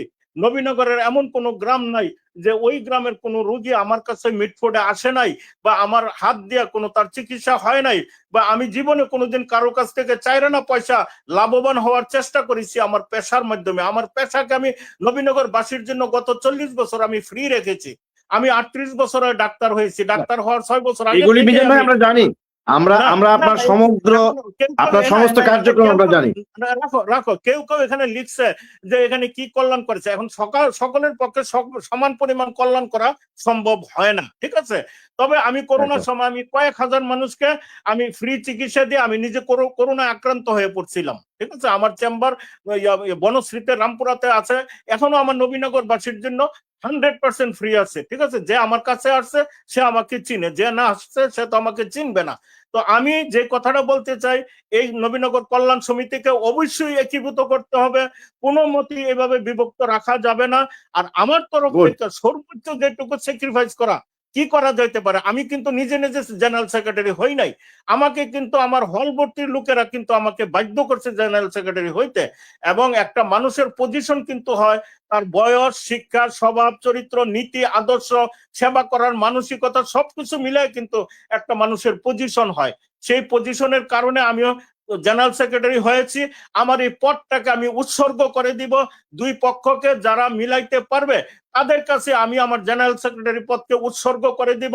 তারা মনে চাইলে আমাকে আবার পুনর্বার জেনারেল সেক্রেটারি করবে, এমনকি সভাপতি করতে পারে, এমনকি বাদ দিতে পারে। আমি আমার পদ নিয়ে, এটা কোনো ব্যাপারই না। আমার হওয়া উচিত ছিল, আমি জানি আমার হওয়া উচিত ছিল কমপক্ষে এমপি, ইভেন মন্ত্রী, আমার কয়েকজন বন্ধু বান্ধব মন্ত্রী। যে ওইটা যেহেতু হয় নাই, এই পদ নিয়ে আমি কারাকারি করব না, আমার কোনো ইগো নাই, কোনো কিছুই নাই। আপনারা উদ্যোগ নেন। আমি একটি কথা বলে শেষ করতে চাই আমাদের মান্নান ভাই সম্পর্কে, অ্যাডভোকেট মান্নান, উনি এমপি হয়েছেন, অত্যন্ত ভালো মানুষ, সজ্জন ব্যক্তি। আমি শুধু উনাকে বলতে চাই, উনি হয়তো জানতেনই না যে এটা দ্বিধা বিভক্ত আছে, উনি এটাতে এসে বসছেন। কিন্তু উনি কিন্তু এখন শুধু একটা দলের এমপি নন, উনি কিন্তু নবীনগরের এমপি, নবীনগরের মুরব্বী উনি, ঠিক আছে। এবং আমরা কোথাও কোনো আশ্রয় সাধারণ মানুষ না পেলে ওনার কাছে যাবে, উনি কিন্তু তখন কোনো রাজনৈতিক পদ পরিচয় উনি দেখবেন না। উনি যে 85,000 ভোট পেয়েছেন, আমার মনে হয় একটি বৃহৎ দল রাজনীতির নির্বাচনের বাহিরে ছিল, ওই দলের পক্ষ থেকে আমার জানা সত্ত্বে উনিও বহুত ভোট পেয়েছেন। সুতরাং উনি কিন্তু আমাদের সকলের এমপি। আমি ওনার কাছেই আবেদন করব, ওনাকে আপনারা সবাই মিলে সহযোগিতা করেন, আমাদের এই দুই গ্রুপকে মিলিয়ে দেখ। আমি এই কলঙ্কের বুঝ আমি মাথায় নিয়ে চলতে রাজি না। কেন দুই গ্রুপ থাকবে? এখানে কিসের স্বার্থ? রাজনীতিতে স্বার্থ থাকে, মারামারি থাকে, যেহেতু লাভ আছে, এখানে কোনো লাভ নাই। নিজের টাকা দিয়ে সবকিছু করতে হয়। তাই আমি বলতে চাই এটাকে অবশ্যই ঐক্যবদ্ধ করতে হবে এবং এর জন্য যতটুকু স্যাক্রিফাইস করা দরকার আমার তরফ থেকে করব। শুধু তাই না, আমি ভূমিকা রাখবো একীভূত করার জন্য। এবং আগামী পরশুদিন আমাদের ইফতারটা শুধু আমাদের কার্যকরী পরিষদের ইফতার, আমি সাধারণ জনতার জন্য করি নাই। বিরাট করে করলে এখানে একটা হাঙ্গামা হয়ে যেতে পারে। আমাদের কার্যকরী পরিষদ নিয়ে তো আমরা যে কোনো জায়গায় ইফতার পার্টি করতে পারি, আমরা কোনো এর বাইরে কাউকে দাওয়াত করি নাই। তো সুতরাং আমরা নিজেরা কমিটির লোকজন বসছি। তারপরও আজকের এই সাংবাদিক সহ আলোচক যারা যারা আছেন, যদি আপনারা মেহরবানি করে আসেন, আপনাদেরকে ওয়েলকাম। আপনারা আসেন এবং আসেন অতি দ্রুত। আমাদেরকে 3 মাস 4 মাস পরে যেভাবে পারেন মিলাই দেন। এখানে অত্যন্ত কষ্টকর, বেদনাদায়ক, কারণ আমাদের কথা শুনতে হয় যে এটা দ্বিধা বিভক্ত। এখানে আমার ব্যক্তিগত কোনো লাভ নাই, এখানে জেনারেল সেক্রেটারি সভাপতি হয়ে ঠিক আছে। অনেক ধন্যবাদ, অনেক ধন্যবাদ। কবির আহমদ ভূঁইয়ার মতো সজ্জন ব্যক্তিদেরকে যে সে অপমান করবে, এটা মেনে নেওয়া যায় না। উনি জাতির গর্ব, জাতির সূর্য সন্তান, বীর মুক্তিযোদ্ধা। সবাইকে ধন্যবাদ। অবশ্যই অবশ্যই অবশ্যই আমরা মিজান ভাই আপনাকে অশেষ ধন্যবাদ জানাই যে আপনি সর্বোচ্চ স্যাক্রিফাইস করেও আপনার পদ পদবি না থাকলেও আপনি যে এটি একীভূত করার যে অসাধারণ একটি সবার প্রতি উদ্যোগের আহ্বান জানিয়েছেন, মাননীয় সাংসদের প্রতি আহ্বান জানিয়েছেন, দুই গ্রুপের শীর্ষ নেতাদের প্রতি আপনি অনুরোধ করেছেন, সেজন্য আপনাকে আমাদের পক্ষ থেকে ধন্যবাদ জানাই। আমরা একটু রাজীব আহসান চৌধুরী পাপ্পুর কাছে একটু আসতে চাই। পাপ্পু একজন সচেতন নাগরিক হিসেবে, একজন রাজনৈতিক নেতা হিসেবে এই দুই গ্রুপের একজন স্থপতি আব্দুল আওয়াল, আরেক গ্রুপের ডাক্তার মিজানুর রহমান যেভাবে এই চমৎকার নবীন কল্যাণ সমিতিটিকে একটি প্ল্যাটফর্মে এনে একীভূত হয়ে মান্নান ভাইয়ের নেতৃত্বে আগামী 5 বছর নবীনের কল্যাণে কাজ করার যে অসাধারণ কথাগুলো তারা বললেন, উদ্যোগটি খুব দ্রুত সময় নিতে তারা যাচ্ছেন। আমি সর্বোচ্চ সময় বেঁধে দিয়েছিলাম বিনয়ের সঙ্গে যে আগামী অন্তত ঈদুল আজহার সময় যদি আমরা একটা ঈদ পুনর্মনির মাধ্যমে মাননীয় সাংসদ অ্যাডভোকেট মান্নান ভাইয়ের নেতৃত্বে নবীন কল্যাণ সমিতিটিকে আগামী দিনে রান করাতে পারি সবাইকে নিয়ে, সেই রকম কোনো চিন্তার সঙ্গে আপনি নতুন কোনো যোগ করবেন কিনা আপু? আসলে এখানে যারাই ভাই, এখানে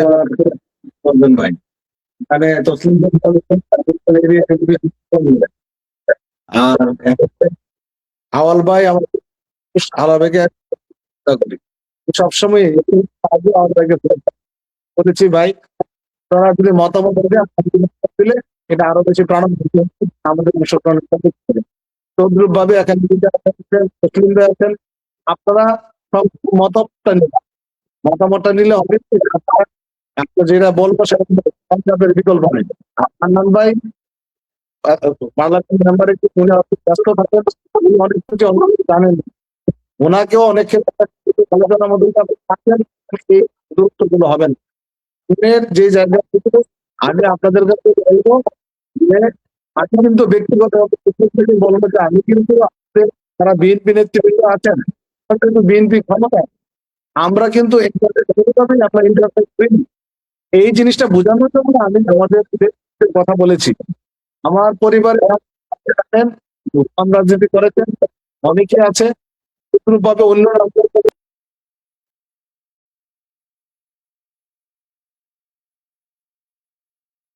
হ্যালো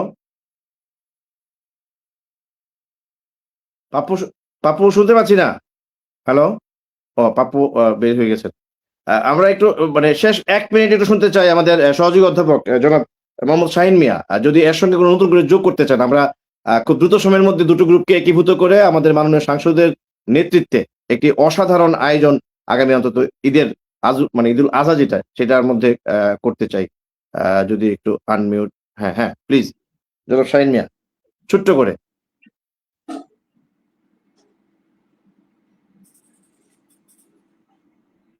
শাহিন ভাই শুনতে পাচ্ছি না, আপনাকে একটু আনমিউট হতে হবে, আনমিউট। হ্যাঁ হ্যাঁ, শুনতে পাচ্ছেন দাদা? জি জি এখন শুনতে পাচ্ছি। হ্যাঁ, আর মিজান ভাইকে আমি ধন্যবাদ জানাই, উনি যে ইচ্ছাটি পোষণ করলেন সর্বোচ্চ স্যাক্রিফাইসের, এই ইচ্ছা নিয়েই আমাদের সবাইকে বসতে হবে। আমি যে কথাটি বারবার বলছি যে আমরা সংলাপে বসি, বসলে সমাধান বেরিয়ে আসবে।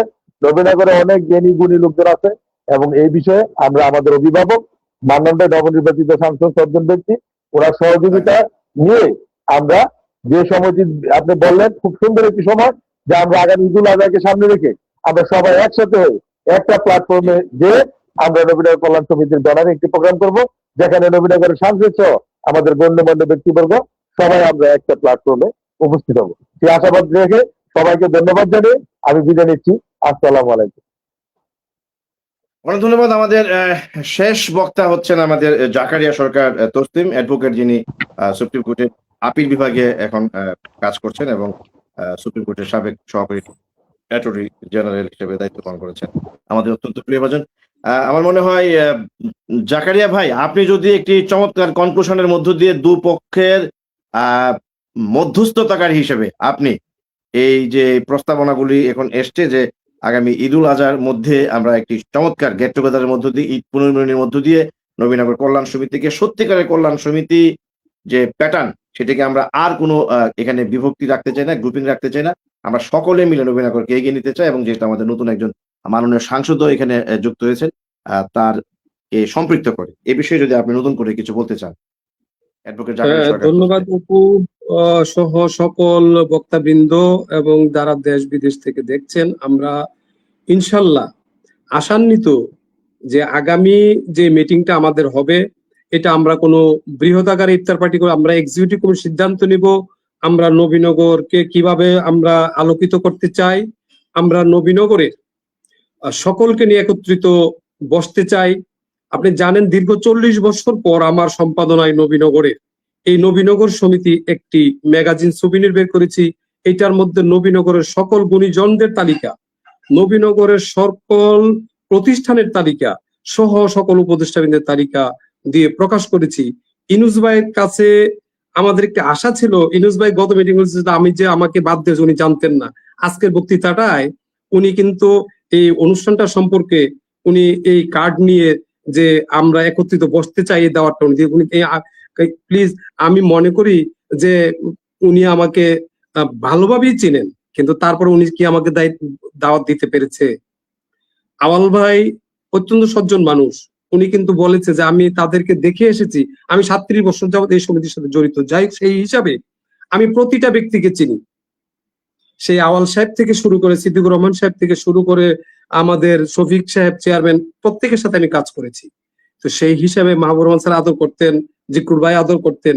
ইনশাল্লাহ আগামী মিটিং এ আমি এইটাই, মিজান ভাই যে কথাটা বলেছে, মিজান ভাই অনেক সময় যখন খেপে যায় আমি ওনাকে কিন্তু ছাড় দিই না, ওনাকে কোল ডাউন করি এবং প্রত্যেকে নবীনগরের কে মুক্তিযোদ্ধা প্রত্যেককে নিয়ে সমন্বয় করে কিন্তু এই কমিটিটা ইলেকশন। আপনি গৌরাঙ্গ একটা পয়েন্ট নোট করে একটু দরকার যে আমরা একটা কবির আহমেদ ভুইয়া এবং খলিল রহমান সাহেব সেক্রেটারি মহোদয়, ওনাকে নিয়ে আমরা একটা ইলেকশন কমিশন গঠন করেছিলাম। এই ইলেকশন কমিশনটাকে ইগনোর কারা করেছিল একটা নোট ডাউট রাখবেন, করে গিয়ে বিতর্কিত বের হয়ে গিয়ে একটা কমিটি করলো। আর আমরা ইলেকশন কমিশনকে সঠিক রেখে এই আপনার যে বৃহৎ আকারে ইঞ্জিনিয়ারিং ইনস্টিটিউটের কমিটি ঘোষণা করলাম। ইনশাল্লাহ সেই কমিটিরই এক্সিকিউটিভ কমিটির মিটিং হবে, হয়ে আমরা নির্ধারণ করব পরবর্তী কমিটিটার, এবং প্লাস আমরা একটা বড় অনুষ্ঠানের মাধ্যমে এমপি সাহেব সহ সকলকে দাওয়াত দিয়ে, গৌরাঙ্গ দেবনাথ অপু আপনি উপস্থিত ছিলেন, সুভাষ শাহ উপস্থিত ছিলেন, আমরা জাতীয় প্রেস ক্লাবেরও সাংবাদিক, এবং এখন যে পাপ্পু আমি অত্যন্ত আশান্বিত জড়িত হয়েছে, শফিক রহমান সাহেব আমাদের গর্ব, ওনার নামটা আসলো। একটা বলে আমরা ব্যর্থ যে উনি দেশে ছিলেন না, দেশে আসলেন। আমরা ওনাকে এখনো আমাদের সময় হচ্ছে, আমরা ইনশাল্লাহ অবশ্যই ওনাকে ফুলেল শুভেচ্ছা জানাবো। উনি আমাদের গর্ব, উনি আমাদের নবীনগরের কৃতি সন্তান। আরো যারা আছেন সালিউদ্দিন সাহেব, তা প্রত্যেকে কিন্তু আমি একত্রিত করেছিলাম। তবে যাই হোক আমরা একত্রিত হব, আমরা একত্রিত ভাবে কাজ করব, আমরা নবীনগরকে একটা বডিতে আনবো। তবে দয়া করে আর যাতে অফিসটা নিয়ে কেউ যাতে বিতর্কিত না করে, এরকম করার জন্য ইলিগাল ভাবে ঢুকে না পড়ে। এটার একটা অ্যাকাউন্ট আছে, ইনুস ভাই বলেছে উনি 200 সংগ্রহ করেছে, টাকা কালেক্ট করেছে, অনুষ্ঠানটা করলেন, এই টাকাগুলোকে আপনার হাতে রাখার ক্ষমতা আছে? জনগণের কাছে কি জবাবদিহি করবেন? মিজান ভাই যদি করেন টাকা কালেক্ট, টাকাগুলো হাতে রাখার ক্ষমতা আছে? আমাদের একটা নির্বাচিত কমিটি আছে, এটা ট্রেজারার আছে, ওইটা রেজলিউশন দিতে হয়। আপনি জানেন গৌরব অপু, এই রেজলিউশন আকারে ব্যাংক অপারেট করতে হয়। এটা যদি কি ইলিগাল ভাবে করে, এটার দায়িত্ব কে নিবে? তো কাজে এগুলি সকল গুলাই মাথায় রেখে আমরা একত্রিত কাজ করতে চাই। একজন সরকারি লোক, সরকারি কর্মকর্তা ইলিগাল কাজ করতে পারে না, তার দায়বদ্ধতা আছে। রাজনৈতিক লোক বক্তব্য দিয়ে সরে যেতে পারে, কিন্তু আমরা একটা নন পলিটিক্যাল অর্গানাইজেশন, এটাকে সকল নন পলিটিক্যাল ব্যক্তিদেরকে আনতে চাই। এটার একটা উপদেষ্টা পরিষদ আছে লিখিত আকারে, কাজী উপদেষ্টাদেরকে নিয়ে আমরা বসবো, কাজী বসে আমরা সিদ্ধান্ত দেবো আগামী দিনের নবীনগরের কেমন হবে। আগামী দিনের নবীনগর হবে আলোকিত নবীনগর, আগামী দিনের নবীনগর হবে কল্যাণ সমিতি থেকে নবীনগরের সৃষ্টির, নবীনগর নেতৃত্ব সৃষ্টির নবীনগর, নবীনগরের কৃতি সন্তানদের নবীনগর, নবীনগর হবে পেশাজীবীদের নবীনগর, নবীনগর হবে আইনজীবীদের নবীনগর, নবীনগর হবে ডাক্তারদের নবীনগর, নবীনগর হবে কৃতি ছাত্রদের নবীনগর, সংবর্ধিত লোকদের নবীনগর। সকলকে ধন্যবাদ জানিয়ে আমরা আগামী দিনে একত্রিত হব, একত্রিত হওয়ার জন্য কাজ করে যাব। ইনুস ভাইকে বলবো আপনিও সাথে থাকেন, আমাদের সাথে আসেন, মনটা খোলা করেন। কিন্তু ইনুস ভাই আপনি কারণ না, আপনি হলেন একজন শিক্ষক, আপনি হলেন একজন প্রিন্সিপাল, কাজে আপনি একটা গ্রুপে কাজ করেন কেন? আপনাকে দাওয়াত দিয়ে, আপনি কি আমাকে দাওয়াত দিতে পেরেছেন? আগেও পারেন না, এখনো পারেন না। মিজান ভাই যেমন খেপে যায়, আমি কিন্তু তাকে কুল ডাউন করি। আমি ফুরকান ভাইকে ডাকে নিয়ে আসি, টি হোসেন সাহেবকে ডেকে নিয়ে আসি, তারা প্রত্যেক গোলাম সাহেবের ভাইকে বাদল নিয়ে, মেজর জেনারেল কামরুজ্জামান সাহেব এই কমিটিতে আছেন, উনি ওইটাতে গিয়ে ওনাকে দাওয়াত রাখেন, উনি গিয়েছেন, ভালো কথা। উনি গিয়ে আবেদন জানাইছে কিনা? কাজী কেউ যাতে আমরা টেপে না পড়ি। সফিতে আওয়াল সাহেব সুন্দর বলেছে, অত্যন্ত সুন্দর। উনি যে আমি আসলে এটা বুঝে আমি নবীনগর নিয়ে কাজ করতে চাই, আমরাও স্থপিতে আওয়াল সাহেবকে নিয়ে কাজ করতে চাই, পাপ্পুকে নিয়ে কাজ করতে চাই, নবপ্রজন্ম নিয়ে কাজ করতে চাই, অ্যাডভোকেট বাকি যেমন আছে তাদেরকে নিয়ে কাজ করতে চাই, জাতীয় প্রেস ক্লাবের যাতে আমাদের নবীনগরের সন্তান আছে তাদেরকে নিয়ে কাজ করতে চাই, লেখকদেরকে নিয়ে কাজ করতে চাই, এবং আমাদের প্রাবন্ধিকদেরকে নিয়ে কাজ করতে চাই। সকলকে নিয়ে আমরা একটা আলোকিত নবীনগর চাই। আমরা আর বিভক্তি চাই না, অফিসের তালা ভঙ্গ চাই না, আইন ভঙ্গ করতে চাই না। আমি একজন আইনজীবী হিসাবে ওই আইন তালা ভঙ্গ করে কিন্তু ঢুকি নাই। প্রেসিডেন্ট সাহেব আমাদেরকে আমন্ত্রণ জানিয়ে আমরা মিটিং করেছি, যেদিন বন্ধ হয়েছে সেটা তার যায় না। আজকে যারা করলেন, ইনুস ভাই এই দায়বদ্ধতা কি সরতে পারবেন যদি একটা লোক আপনার বিরুদ্ধে কিছু করে? কিন্তু না, আমি কিন্তু সেটা বলছি না, আমরা দেব না, কিন্তু আমরা একত্রিত হতে চাই। আপনিও আসেন, আমরা একত্রিত থাকি। আওয়াল সাহেবের মুখ আগামী দিনের একটা সুন্দর ভবিষ্যৎ, প্রাপ্যর একটা সুন্দর ভবিষ্যৎ, শাহিন সাহেব সুন্দর বলেছে, এই ভবিষ্যৎ গুলাকে নষ্ট করার, দ্বিধা বিভক্ত করার দায়িত্বটা কে নিবে? মিজান ভাইয়ের বয়স হয়েছে, আমাদেরও তো বয়স হয়ে গেছে, দেখতে দেখতে প্রত্যেকের হয়ে যাচ্ছে। নবীনগরকে দেবার সময়, কিন্তু এই সময়টাতে আমরা কি নবীনগর দ্বিধাবিভক্ত রেখে নবপ্রজন্মকে আমরা কি শিখিয়ে যাচ্ছি? আমরা আর কিছু দিতে পারি আর না পারি, কবির আহমেদ ভূঁইয়ার নেতৃত্বে এই একটা অফিস দেওয়া হয়েছে, নবীনগরের একটা ঠিকানা হয়েছে, চিঠি দিতে পারবেন, ক্লেম করতে পারবেন। আগে তো আমরা বটতলার সংগঠন ছিলাম, আখাউড়া সমিতি তাদের একটা অফিস আছে অনেক আগে, আমাদের কসবা সমিতির অনেক অফিস আছে আমাদের আগে, ব্রাহ্মণবাড়িয়া সমিতির অফিস আছে আমাদের আগে। কিন্তু এইগুলা আমরা নবীনগর পিছিয়ে পড়া নবীনগর। শরীফ স্যার বলেছিলেন, পাকিস্তানের সময় বলতেন Brahmanbaria is the east Pakistan of Punjab, আর আমি বলেছি স্যারের সাথে বলে Nabinagar is the east Pakistan of the Bangladesh.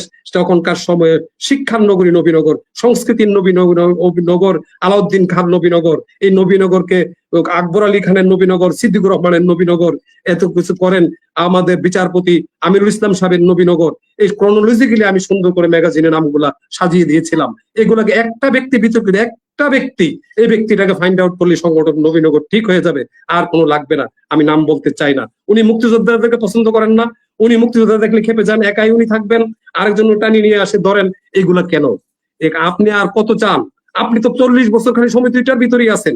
কাজে আমি ক্ষুব্ধ এই কারণে, একজন ব্যক্তিকে বিভক্ত না করে এই ভালো মানুষগুলাকে একত্রিত করে আমরা একত্রিত বসতে চাই, সুন্দর নবীনগর দেখতে চাই।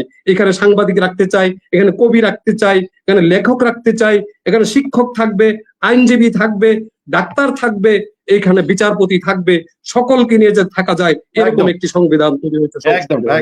ধন্যবাদ সবাইকে, নবীনগরের সকলের মঙ্গল।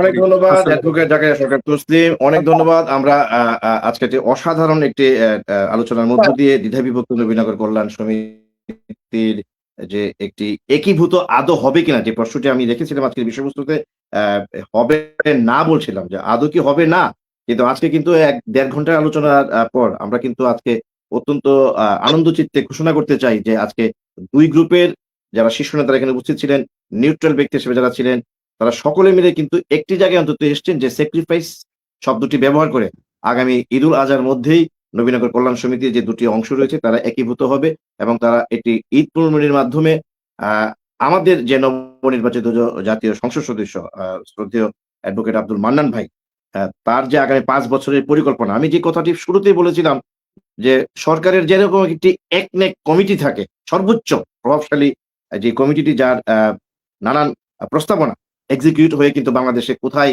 কত হাজার কোটি টাকা কিভাবে ব্যয় হবে, উন্নয়ন হবে, সেই বিষয়গুলো একনেক থেকে অনুমোদন হয়ে আসে।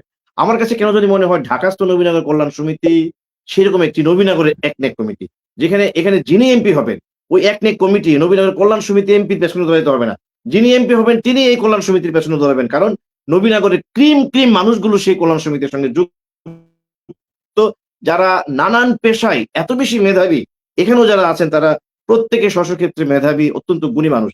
সেই মানুষগুলো যখন একত্রিত হয়ে নবীনগর কল্যাণ সমিতিকে নবীনগরের সত্যিকারের কল্যাণে কাজ করতে যাবে কিংবা পরিকল্পনাগুলো এখানকার সংসদ সদস্যের হাতে তুলে ধরবে, তখন কিন্তু এমপি মনে করবে যে এটি হচ্ছে আমার সবচেয়ে মূল সংগঠন।